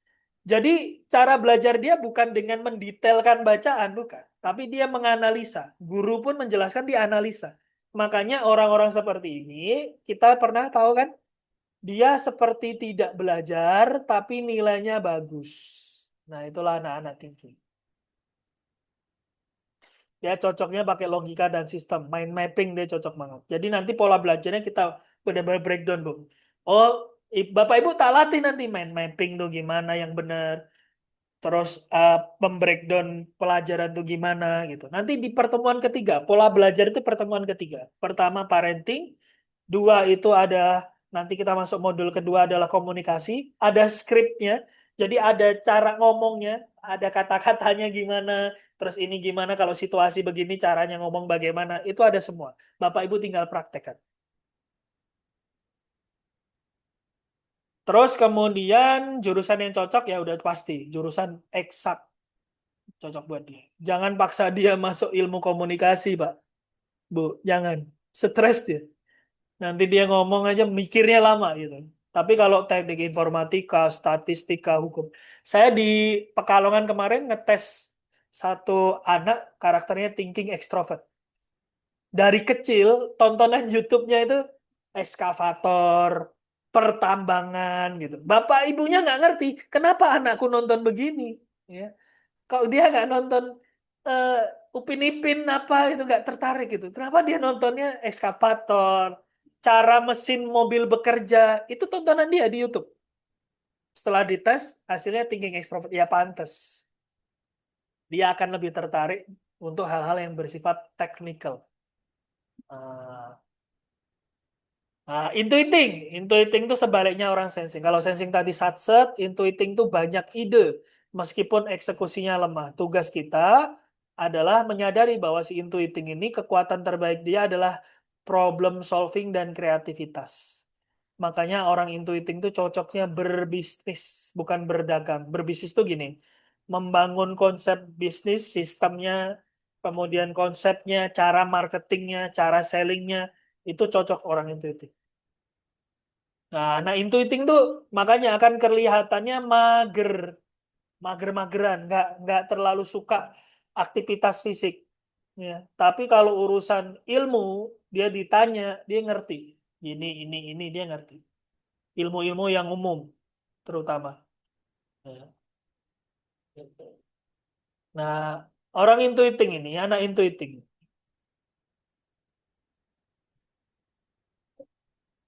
Bentar, Bapak Ibu, ada suara motor ya. Nah, anak intuiting ini sukanya imajinatif, visioner, dan penuh ide. Makanya dia akan mengaplikasikan, dia anak intuiting ini kalau dikasih aturan, dia melawan aturan, Bapak Ibu. Ini pola pola pikir orang neokorteks kiri dominan, neokorteks kanan dominan, intuiting. Jadi kalau dia dikasih aturan, dia akan mencari aturan baru. Nah, ini tricky. Kalau tidak di coaching sama saya, dia akan susah. Yang kedua, dia punya aturan sendiri, dilanggarnya sendiri. Nah, itu orang intuiting. Nah, kita bisa desain nanti caranya supaya dia tetap produktif, tapi dengan cara intuitif. Nah, ini tricky banget. Jadi, si orang intuitif ini mendisiplinkannya, itu harus dibuka dulu pikirannya tentang imajinasi di masa depannya. Kau mau jadi apa, Dek, 10 tahun lagi, 15 tahun lagi? Oh, aku mau jadi pengusaha. Oke, kita breakdown ya. Pengusaha itu apa isinya? 1, 2, 3, 4, 5, 6. Oke, cara mencapainya gimana? 1, 2, 3, 4, 5, 6. Dibuka semua. Baru dia bisa connect. Makanya orang intuiting itu cocoknya masuk di jurusan apa? Desain, arsitektur, gini-gini Bu. Yang abstrak. Jangan masukin ke akuntansi. Bunuh diri nanti dia. Pusing malahnya. Wah, apa ini? Gitu. Nah, sebelum terakhir, dua terakhir Bapak Ibu. Ini yang paling banyak di Indonesia. Namanya feeling. Anak feeling itu kelemahannya di mana Bu? Udah jelas ya? Neokortex kiri. Thinkingnya 20% aja. Makanya sedari kecil dia suka cerita tentang orang lain. Pulang dari rumah dia suka ngomong. Bu, Ma, tadi aku tuh main sama si ini. Tahu nggak mah gini bla bla bla bla bla bla bla. Kalau punya anak feeling, kalau dia lagi cerita, dengerin dulu, Pak. Bu. Jangan langsung dibantah, jangan langsung dipotong. Meskipun dengerinnya males. Ya. Ini masih ngerjaan masih banyak dengerin dia gitu. Itu fakta lapangan. Tapi tanggepin aja. Oh iya, sambil mama ngerjain ini ya, kamu boleh cerita di samping mama sini. Kamu cerita sini, Dek. Mama sambil nyetrika ya. Kamu terusin ceritanya. Dia cerita. Dengerin radio aja, Bu. Nah, dia akan ngerasa dihargai. Nah, dari situlah dia terbiasa berbicara. Komunikasinya bagus. Salah satu tokoh orang feeling yang pernah Bapak Ibu temui, namanya Coach Syafi'i Effendi. Coach Syafi'i itu feeling, Bapak Ibu. Makanya cara dia berbicara itu kuat. Ya. Nah, orang feeling itu sukanya apa? Nimbrung, sukanya ngobrol, sukanya tukar pikiran, gibah, itu orang feeling. Indonesia rata-rata feeling Bapak Ibu. Jadi jangan heran kalau lagu Denny Caknan laku, NDX laku, Via Valen laku, ya, lagu Galau laku, Korea laku, itu. Karena feeling rata-rata. Makanya pendidikan kita kalau masih seperti ini, dia hanya akan mewadahi orang thinking, Bapak Ibu. Pendidikan kita selama ini berfokus kepada orang thinking. Makanya orang thinking akan kelihatan lebih pintar daripada yang lain. Dan orang feeling akan kelihatan lebih bodoh daripada yang lainnya. Karena pola eh, pendidikan kita masih memang menghafal dan sebagainya. Gitu. Belum bisa memadai semuanya. Karena itu Bapak Ibu, kalau dia di sekolah nggak apa-apa, dia bertarung dengan kehidupan nyata. Tapi ketika di rumah, tolong banget, dia harus jadi dirinya sendiri. Dia harus jadi dirinya sendiri Bapak. Jangan sampai dia udah di luar dibantai dengan kehidupan nyata, pulang ke rumah masih dibantai sama orang tuanya dalam tanda kutip. Kasihan Bapak Ibu. Kasihan. Dia masih kecil, ya. Tugas kita adalah membuat dia nyaman dengan dirinya. Dia sadar dengan kekuatannya, memaksimalkan itu. Itu Bapak Ibu. Nah, anak feeling bagaimana cara dia belajar? Cara dia belajar adalah dengan diskusi. Auditori, dia orang feeling itu auditori. Jadi kalau baca LKS dia akan cepet tidur, ngantuk dia. Baca LKS, baca apa, pusing dia. Tapi kalau diceritain, Dek, ini tuh materinya ngomongin ini loh. Nah, makanya saran saya ketika punya anak feeling, tugas orang tua adalah, Dek, kau kuliah atau kau sekolah, rekam audionya. Ngomong kalau misalnya ditegur, loh kenapa apa ini buat ngerekam Bu, saya auditori dominan. Jadi saya mau ngulang lagi apa yang Ibu sudah bilangkan di rumah. Nanti sambil saya catat poin-poin intinya. Nah, itu cara dia. Nomor dua, diskusi. Saya pernah nge-coaching eh, beberapa ya calon mahasiswa. Mau ujian masuk perguruan tinggi. Tipenya feeling. Dia ngomong sama saya, Mas, aku pusing banget. Katanya. Pusing banget. Aku udah bimbel ke sana ke sini bayar puluhan juta nggak masuk. Oke, metode gurunya bagaimana? Oh, metode gurunya analisa begini-begini. Kurang cocok dengan kau. Kau kan feeling introvert. Tugas kau adalah ngomong sama gurunya, Bu, boleh nggak Bu, saya ada sesi berdua. Saya mau diskusi sama jenengan. Saya mau tanya jawab. Terus kemudian kedua, catat poin-poin pentingnya.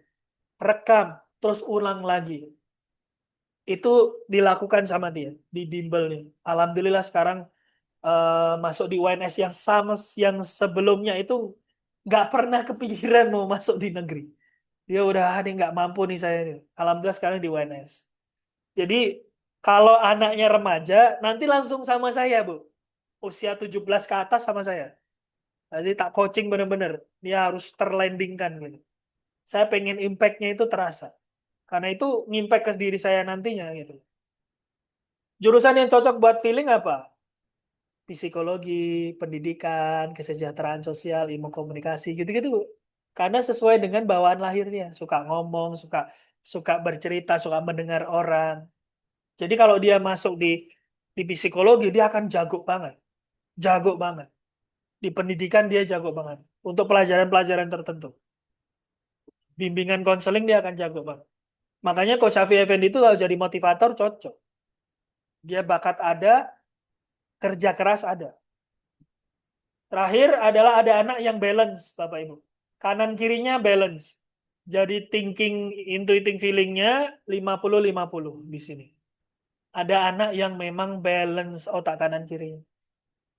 Anak insting ini, anaknya tipenya cepat dewasa, Bapak Ibu. Karena dia tipe skema otaknya balance. Dia bisa memahami orang tuanya. Dia bisa memahami teman-temannya. Biasanya dia jadi penengah buat konflik keluarga. Dia jadi penengah dari teman-temannya. Mendamaikan teman-temannya. Gitu, di tengah.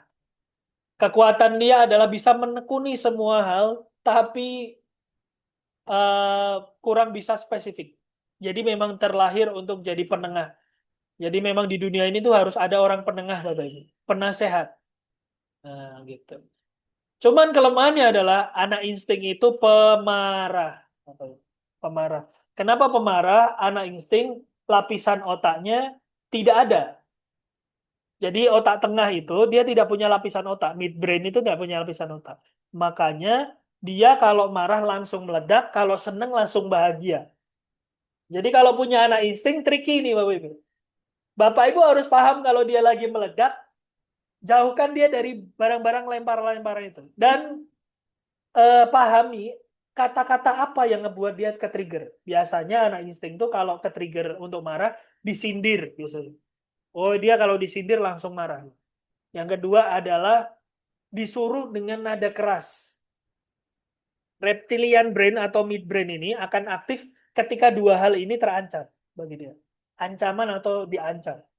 Jadi tugasnya adalah kita akan set up Bapak Ibu di pola komunikasi insting tuh kata-katanya memasukkan apa namanya komunikasi itu seperti apa. Itu udah ada semua, Bang. Nanti tak kasih contoh modulnya. Tak kasih contoh modulnya. Nanti diterapkan langsung di rumah. Nah, cocoknya jurusannya adalah bagian-bagian yang di tengah-tengah, Bapak Ibu. Manajemen, ilmu sosial, pariwisata. Kalau bisnis cocoknya jadi makelar, gitu-gitu cocok deh. Entrepreneur, event organizer, diplomat, konsultan, itu cocok. Nah, sampai terakhir Bapak Ibu, kita akan pahami sesuai apa namanya segi lima Steven. Jadi Steven itu ada pola hubungan Bapak Ibu. Ini akan lucu ini. Ini lucu ya. Contoh Bapak Ibu silakan apa namanya dicocokkan dengan diri sendiri. Contoh ada. Kalau panahnya merah, ini namanya mendukung Bapak Ibu. Kalau yang warna hitam menaklukkan. Nah, maksudnya gimana? Kalau mendukung tuh gini. Insting mendukung intuiting, intuiting mendukung feeling dan seterusnya. Menaklukkan, insting menaklukkan feeling, feeling menaklukkan thinking. Jadi gini Bapak Ibu. Kalau dia mendukung berarti mensupport. Kalau didukung berarti dia menarik yang di belakangnya. Contoh, insting mendukung intuiting. Berarti ada kelemahan intuiting yang ditutup oleh kelebihan insting. Contohnya gitu cara memahaminya. Nah, si intuiting ini jadi lokomotifnya insting. Jadi dia menarik insting untuk bertumbuh. Kalau menaklukkan, insting cocok jadi mentornya feeling. Dan seterusnya. Nah, yang lucu di sini Bapak Ibu. Misalnya nih Bapak Ibu,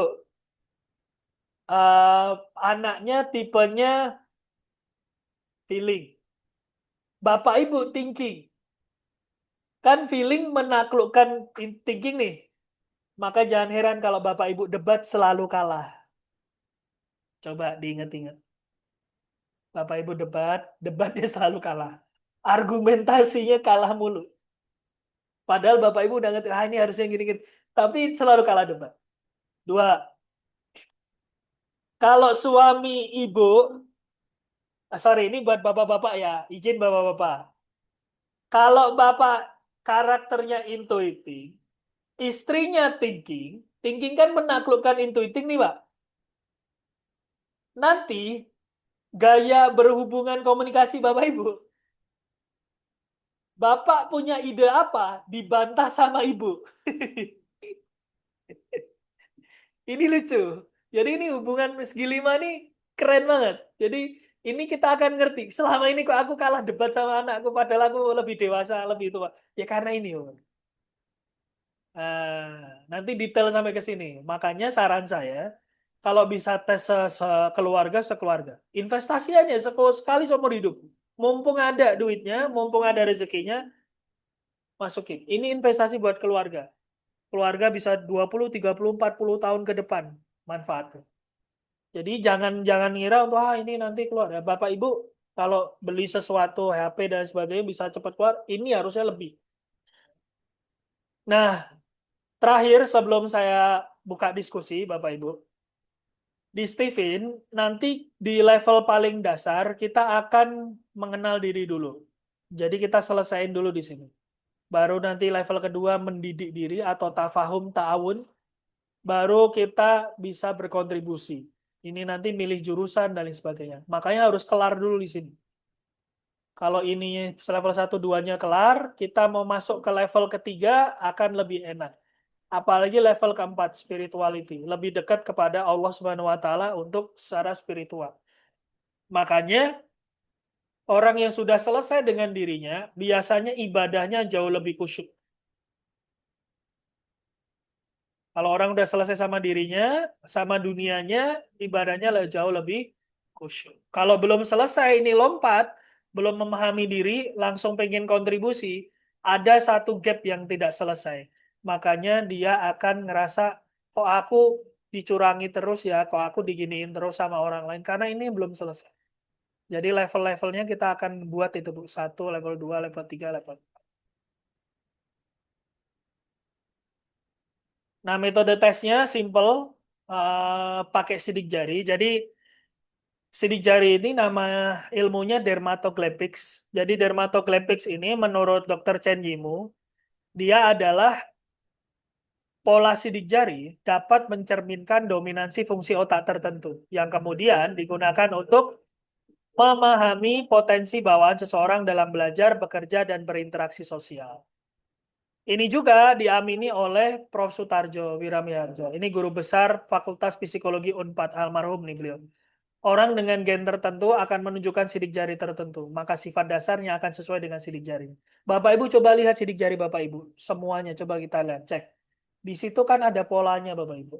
Ada pola melengkung, pola ini, pola. Nah, pola itulah yang ternyata punya kesamaan dengan skema belahan otak kita. Sama halnya dengan QR code. Ketika kita mau bayar sesuatu, QR code itu ya sidik jari kita. Selama ini ilmu kita cuma sebatas sidik jari buat buka HP doang sama absen.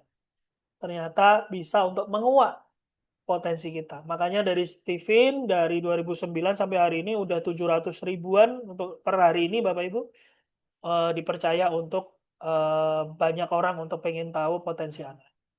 Nah, ini contoh untuk si apa namanya? Di beberapa tes ya. Ini Chinese, terus kemudian rata-rata Chinese klien saya Bapak Ibu. Mereka pengen banget si anak ini terbuka potensinya.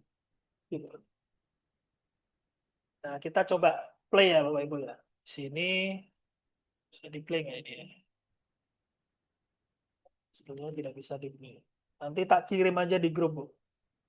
Nah, sebelum saya tutup diskusi, investasi terbesar Anda ada di anak Anda, maka lakukan segalanya. Itu saran saya. Kalau Bapak Ibu bisa investasi rumah, mobil, nggak ada masalah dengan itu. Itu duit Bapak Ibu semua.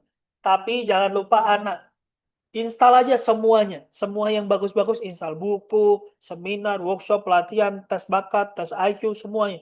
Diinstal, mumpung masih punya kesempatan. Install aja dulu semua. Udah mikirnya adalah ini investasi untuk jangka panjang. Itu aja. Saran saya. So, saya akan buka Genetic Parenting Mastery. Nanti di level pertama, kita akan tes dulu Bapak Ibu. Kemudian nanti akan masuk di modul 1 pola parenting, modul 2 pola komunikasi, pola belajar, pola karir, dan pendampingan. Jadi detail Bapak Ibu. Nanti detailnya akan seperti ini. Outputnya orang tua paham sepenuhnya peta jalan anak itu dulu. 2, sesi parenting sesuai fitrah. Kita fokusnya adalah hubungan orang tua dan anak harmonis. Itu outputnya. Sesi komunikasi, anak lebih terbuka komunikasi dengan orang tua. Jadi orang tua akan lebih kedekatan dengan anak lebih tinggi. Sesi belajar, outputnya adalah belajar jadi cepat, prestasi naik, tanpa stres. Itu fungsinya. Sesi karir dan masa depan adalah orang tua kita buatkan perencanaan karir. Nanti ada. Jadi Bapak Ibu nanti dapat satu digital book yang isinya semua hal tentang anak Ibu sampai nanti proyeksi karir. Jadi udah ada skemanya. Bapak Ibu tinggal pegang, aplikasikan. Nah, baru kita follow up dan konsultasi. Ini modulnya akan seperti ini Bapak Ibu. Ini modul 1 sensing extrovert. Jadi kalau tadi ada yang putra-putrinya atau putra-putrinya itu sensing extrovert, ini modulnya. Jadi dari mulai kita bedah dulu karakteristiknya.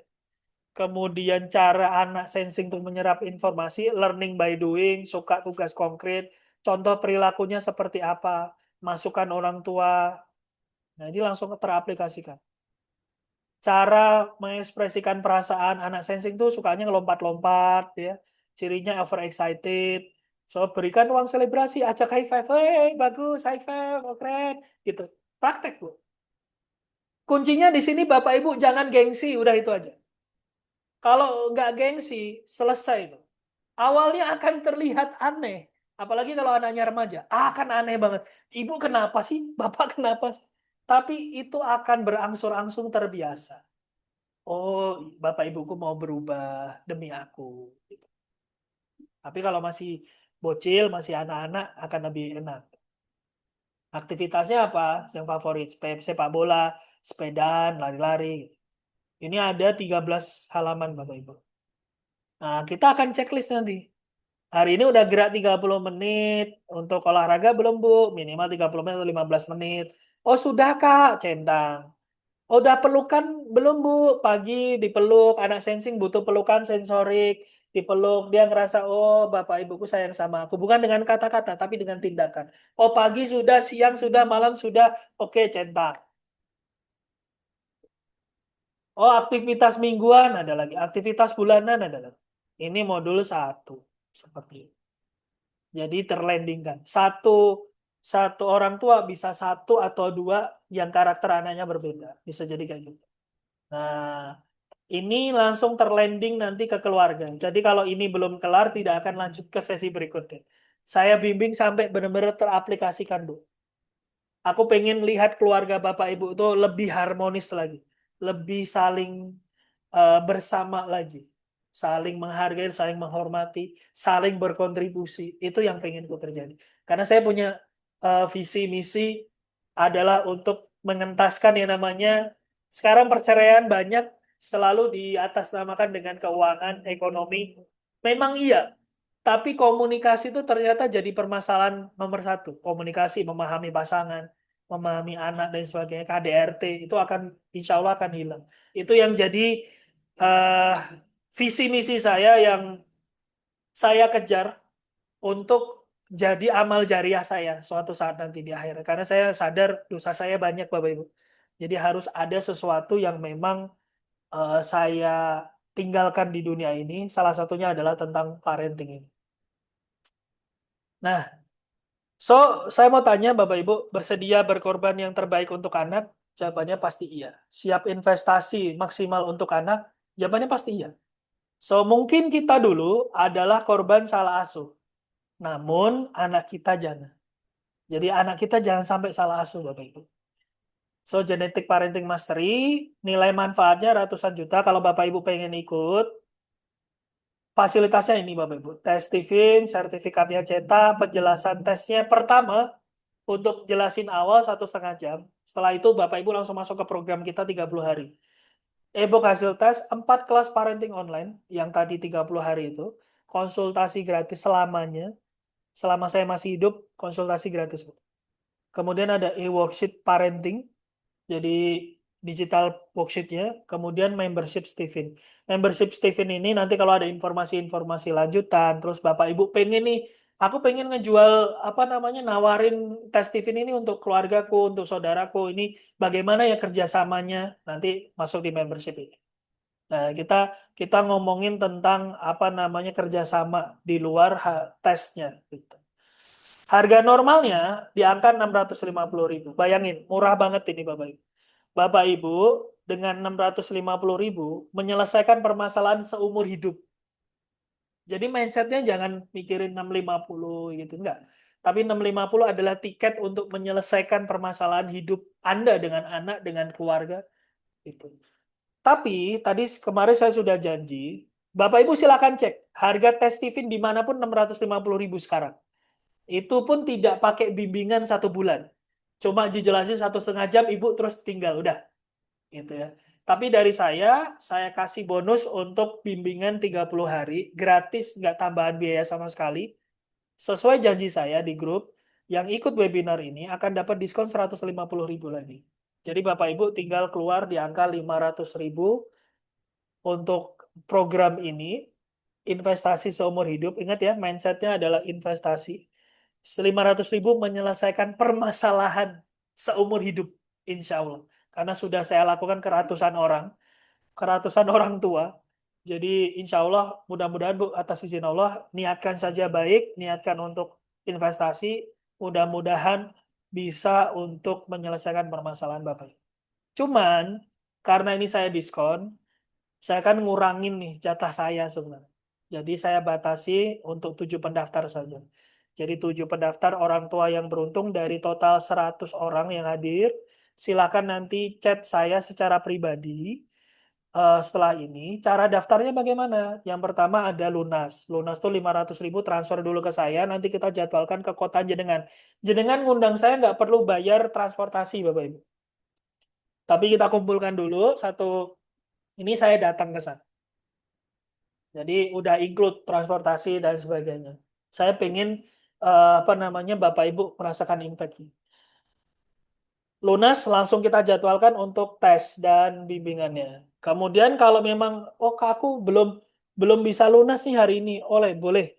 Bapak Ibu boleh DP minimalnya 100.000 saja hari ini ditransfer ke rekening saya atau besok sebelum jam 12 siang untuk kunci harga diskonnya. Tapi kalau Bapak Ibu melewati dari diskon ini, silakan nanti ikut di harga 650.000. Tapi kalau Bapak Ibu pengen 500.000 ini, silakan DP minimal 100.000, transfer ke rekening saya, kemudian pelunasannya ketika Bapak Ibu sudah siap tes. Enak toh? Tidak hangus. Jadi bukti kwitansi nanti sudah masuk ke sistem saya. Jadi nanti tinggal saya cek di Google Sheet, di Excel, oh Bapak ini atau Ibu ini sudah bayar di tanggal sekian, bukti transfernya ini. Jadi kalau Bapak Ibu misalnya, wah baru bisa bulan-bulan 2 bulan atau 3 bulan, nggak ada masalah. Tapi kalau Bapak Ibu pengen harganya 500.000, DP dulu 100.000 aja, ditransfer hari ini atau besok sebelum jam 12 siang. Untuk lunas juga sama. Langsung chat ke nomor saya yang ngasih link Zoom tadi Bapak Ibu. Silakan WA aja sekarang. Langsung WA. Saya mau tes Kak, saya mau ini. Langsung aja WA sekarang, karena cuma 7 dari 100 orang yang ikut webinar ini. Tesnya wajib offline Bapak Ibu, karena kita scan sidik jari. Ya, scan sidik jari. Adapun kelas online, kelas bimbingannya online bisa. Ya. Tapi karena scan sidik jari, jadi saya harus datang ke tempat Ibu dulu. Kalau di Pekalongan, di Cilacap, di Tegal, saya harus scan dulu sidik jari anak, pakai alat, komputer, dan sebagainya. Kemudian kita bisa lanjut bimbingan. Terus kalau Bapak Ibu pengen kerja sama tes untuk sekolah atau instansi, bisa chat saya juga di nomor saya yang nge-share link Zoom. Ya, kita bisa profit sharing. Ya, kalau di sekolah, di instansi, atau Bapak Ibu punya circle PKK misalnya gitu ya, kumpul, saya datang gitu ya, untuk ngasih informasi. Kalau memang ada yang berminat, ya nanti sesuai ya, seperti biasa ada profit sharing sebagai hadiah buat Bapak Ibu. Yang kedua, undang kami untuk edukasi parenting ke sekolah gratis. Ya, ini yang saya lakukan juga dengan Dinas Pendidikan di bidang PAUD dan PNF yang kemarin di Sukoharjo. Kita diundang, nggak usah dibayar Bu, gratis saja. Kalau memang ada yang berminat, ya silakan ikut tes. Kalau enggak, ilmunya sudah dapatlah minimal untuk tahu anaknya tipe apa.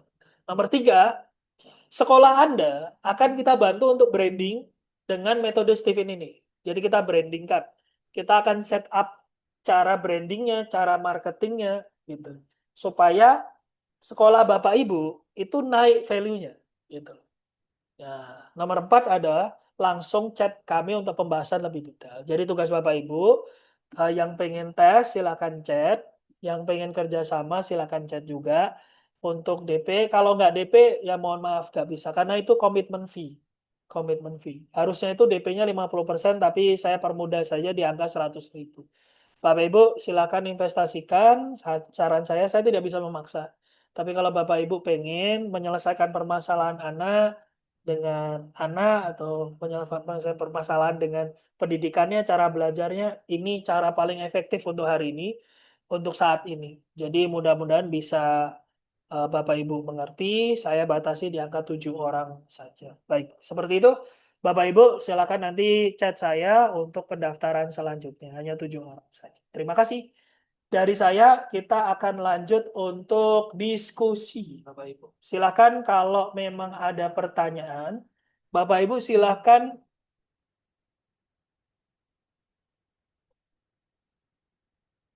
Oh, Budian Puspitasari, alhamdulillah anak saya juga pernah tes Steven, Pak, hasilnya sensing ekstrovert. Terus sama kayak saya, Bu, Bu Nurjana. Nanti lanjut bareng ikut parenting ya, biar tambah paham mendidik anak. Ya, kalau memang sudah tes Steven, nanti boleh ikut yang parenting kita program. Ya, materi nanti saya akan share, Bu. Materi akan saya share. Rekamannya juga akan saya share. Monggo Bapak Ibu kalau ada pertanyaan, ini Mbak Gina masih di sini, boten nggih. Mbak Gina, halo. Sepertinya sudah atau lagi ke toilet mungkin nggih. Monggo Bapak Ibu kalau ada pertanyaan boleh di chat di kolom chat atau on mic. Silakan kita mau coba untuk jawab. Ini sudah masuk ada 1, 2, 3, 4. Berarti tinggal 3 lagi Bapak Ibu. Silahkan Bapak Ibu untuk bisa chat Bu. Silakan Bu. Mumpung masih ada 3, ayo Bu. Buruan. Ini harga normalnya 650 ini. Bapak Ibu silakan browsing di Google. Harganya 650, ada yang 750. Saya pengen bisa bantu Bapak Ibu memfasilitasi. Karena permasalahannya memang di keuangan. Tapi kalau memang mindsetnya adalah untuk investasi, saya yakin keuangan nggak jadi masalah. Dicariin Mas. Tesnya untuk anak atau ortu? Utamanya untuk anak dulu Bu Resti. Nah, kalau memang ortu pengen tes juga bisa. Jadi nanti bisa saling mengerti. Oh, aku tipenya feeling, anakku thinking. Jadi aku harus gimana sama anakku dengan karakterku ini. Jadi memang lebih bagus. Tapi untuk utamanya ke anak dulu. Buat Bapak Ibu sudah WA, nanti saya tanggapin ya Bapak Ibu. Kita lanjut ke pertanyaan dulu. Kemudian dari Pak Zaki Mubarak. Isi pertanyaan, bagaimana cara mengetahui potensi karakter anak?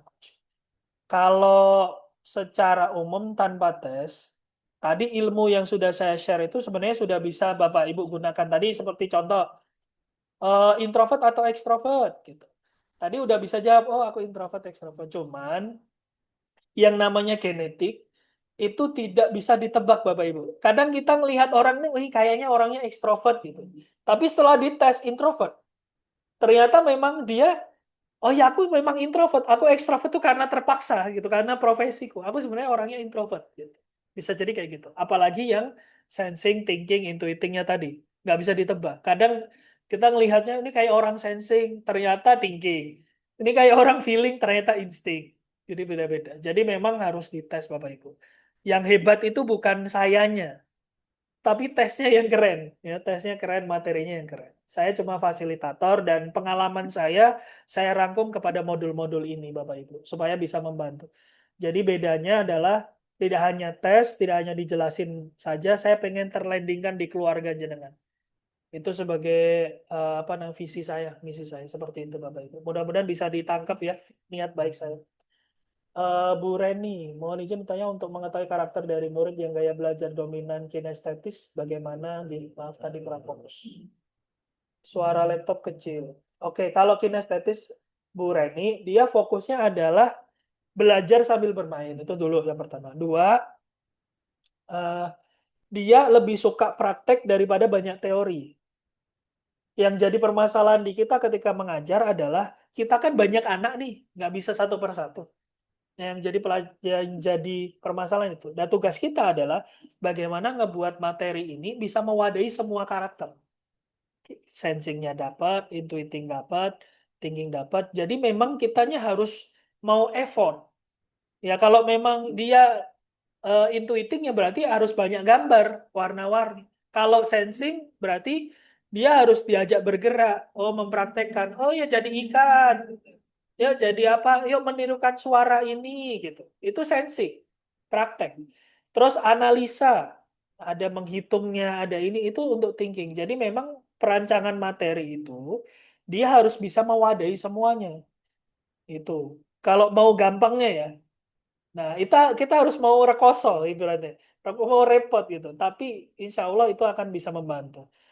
Nah, yang lebih bagus lagi ketika memang bisa kita tahu ya karakter masing-masing gitu ya, kita akan lebih enak gitu mengcoaching satu-satu anaknya. Meskipun ya tidak semudah itu, tapi setidaknya kita akan jauh lebih bisa menyesuaikan dengan cara bicara dia, cara memotivasinya gitu. Meskipun anak kan juga lari-lari sana sini. Kalau anak kinestetis, cara membuat dia tenang itu menurut Steven adalah dengan dikasih ruangan dia untuk mengekspresikan diri. Makanya sampai dewasa pun ini tuh nggak berubah, Bapak Ibu. Steven itu nggak berubah dia. Yang ada hanyalah terdidik atau tidak terdidik. Jadi contoh misalnya, dia kan sensing. Kelemahannya adalah kreativitas. Apakah selama hidup dia tidak akan kreatif? Ya tidak begitu. Tapi kreativitas dia adalah dengan cara mencontoh. Kalau dia tahu pola ini, maka tugas dia adalah memperbanyak referensi contoh supaya dia bisa mengaplikasikannya. Contoh seperti itu. Dua, orang sensing itu terus pengennya bergerak. Ya, saya punya teman banyak lah anak-anak sensing, teman-teman saya, teman yang sensing itu rata-rata jadi pedagang, pengusaha gitu. Hobinya kalau nggak nge-gym lari. Salah satu tokoh yang sudah tes Pak Sandiaga Uno. Jadi kalau Bapak Ibu pengen tahu gambaran anak seorang sensing itu Sandiaga Uno. Kalau mau tahu gambaran orang insting yang sudah tes Pak Helmi Yahya, Ustadz Felix Siau, Ustadz Hanan Ataki, itu orang insting. Bapak Ibu bisa memahami itu. Kalau feeling ada Coach Syafi Effendi, kemudian ada Ustadz Maulana yang tiap subuh itu jamaah, itu orang feeling, ya perasa dia. Kalau orang thinking, Bapak Ibu bisa lihat dulu ada pakar branding namanya Pak Subiakto, kemudian ada thinking itu Tasya Kamila. Nah, itu kalau artis-artis dulu pasti ingat ya, Tasya Kamila itu orang tinggi.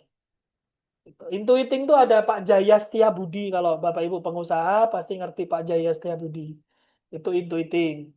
Kemudian Ustadz Adi Hidayat. Itu sudah tes juga. Ustadz Adi Hidayat itu intuiting. Makanya beliau ketika menskemakan hafalan Quran diletakkan di sini, itu intuiting kan. Ini bawah sebelah kanan, ini sebelah ini, itu intuiting sekali. Itu intuiting beliau. Ustadz Syafiq yang suka di YouTube dan sebagainya itu intuiting juga. Oke,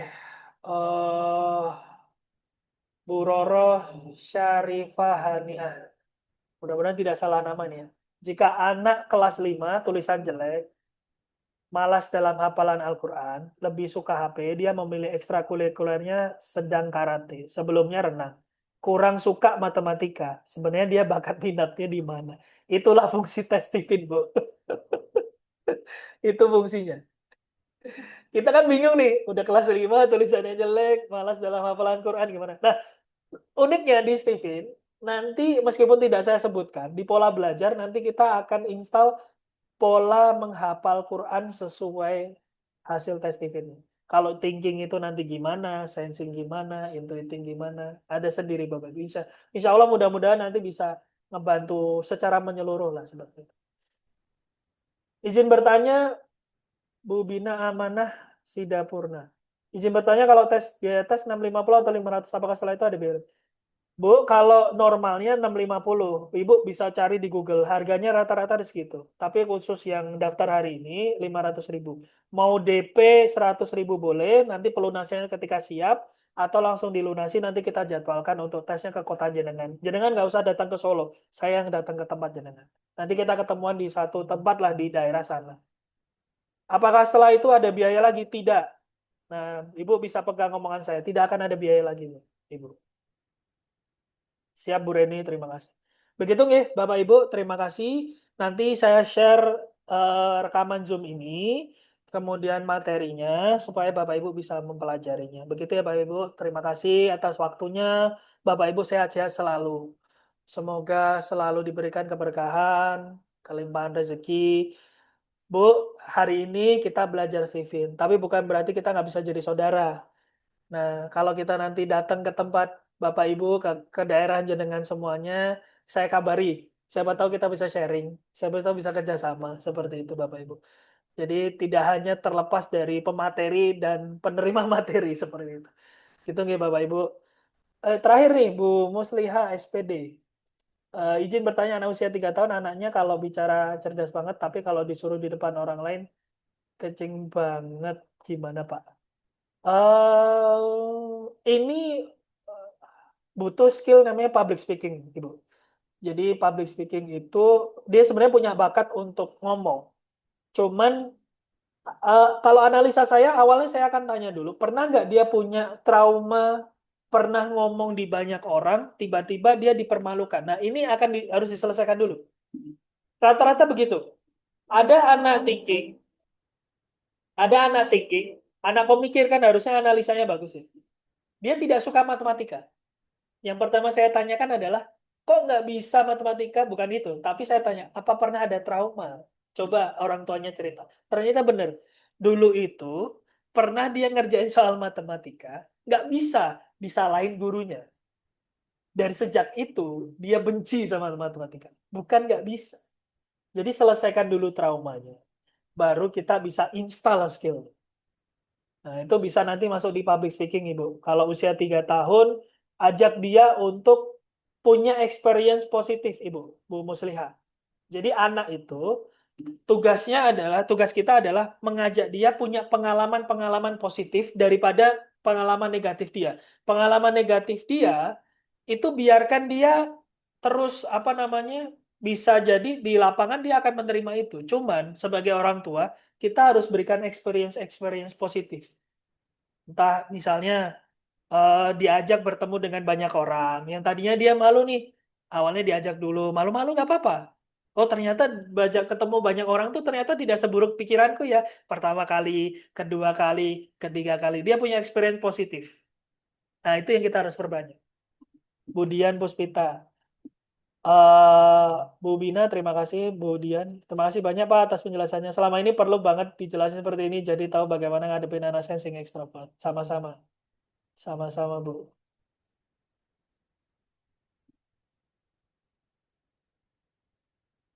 Tesnya di mana? Langsung langsung daftar aja, Bu. Saya punya siswa umur 5 tahun dari kecil selalu main HP karena di usia 3 tahun sudah punya adik. Sekarang anak saya selalu pengennya main sendiri.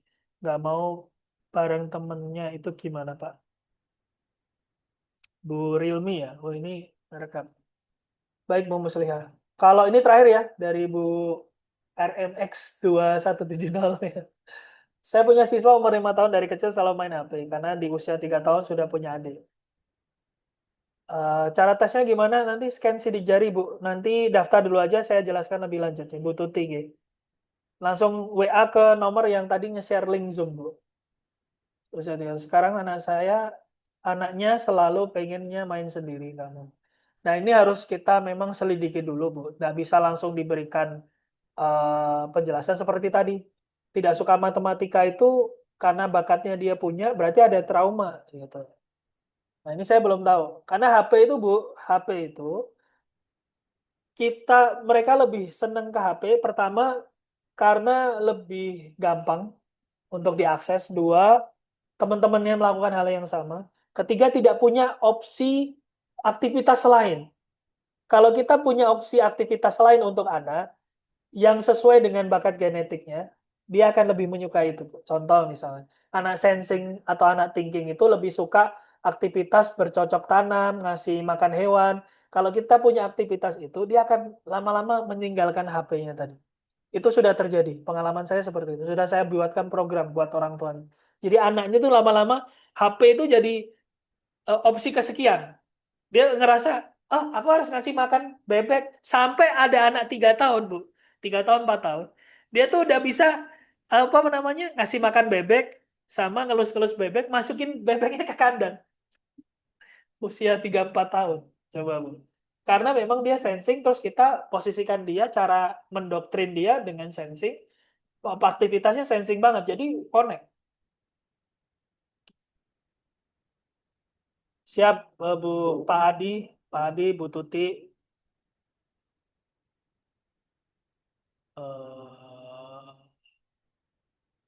Nah, Bu Harun, kalau si anak ini mencontoh perilaku buruk, berkata kasar, berperilaku nakal, itu gimana nih Pak? Las, Pak, terima kasih. Kurang diawasi dalam pola asuh yang sudah lama mencontoh hal buruk. Nah, gini, anak yang cepat mencontoh hal buruk bisa jadi dominannya di limbik kiri yang sensing tadi. Jadi dia mencontoh. Tugas kita adalah, ini kan udah terjadi nih. Ini udah terjadi. Nah, seperti file, Bu. Dia harus ditumpuk, kalau nggak dihapus. Kalau dihapus kan nggak bisa nih. Ditumpuk sama hal yang lebih positif. Dikasih contoh. Kalau dia belajarnya dari mencontoh, tidak bisa dengan omongan, Bapak Ibu. Nggak bisa. Oh, kamu jangan berkata kasar, nggak. Tapi Ibu contohkan. Dek, lebih baik berkata seperti ini. Ngomong, dikasih contoh. Ibu juga memberikan contoh seperti itu. Bu Tuti, oh, nggak bisa habis ya. Oh ya, minimal usia 2 tahun ya, Bu Tuti ya. Waalaikumsalam, Bu Tuti. Usia 2 tahun. Karena sidik jarinya udah mulai fix. Kalau masih kecil saya nggak berani. Di bawah 2 tahun saya belum berani. Karena SOP kita minimal 2 tahun. Supaya bisa kebaca sidik jari. Baik, terima kasih Bapak Ibu. Karena sudah sangat malam ya, setengah 10. Masya Allah tidak terasa. Mudah-mudahan bisa bermanfaat. Kita tutup dengan bacaan Alhamdulillah bersama-sama Bapak Ibu. Alhamdulillahirrahmanirrahim. Assalamualaikum warahmatullahi wabarakatuh. Terima kasih Bapak Ibu. Terima kasih G. Masya Allah nih 85 orang stay loh. Masya Allah ini luar biasa. Iya, langsung chat saya G. Yang mau daftar langsung chat. Terima kasih Bu.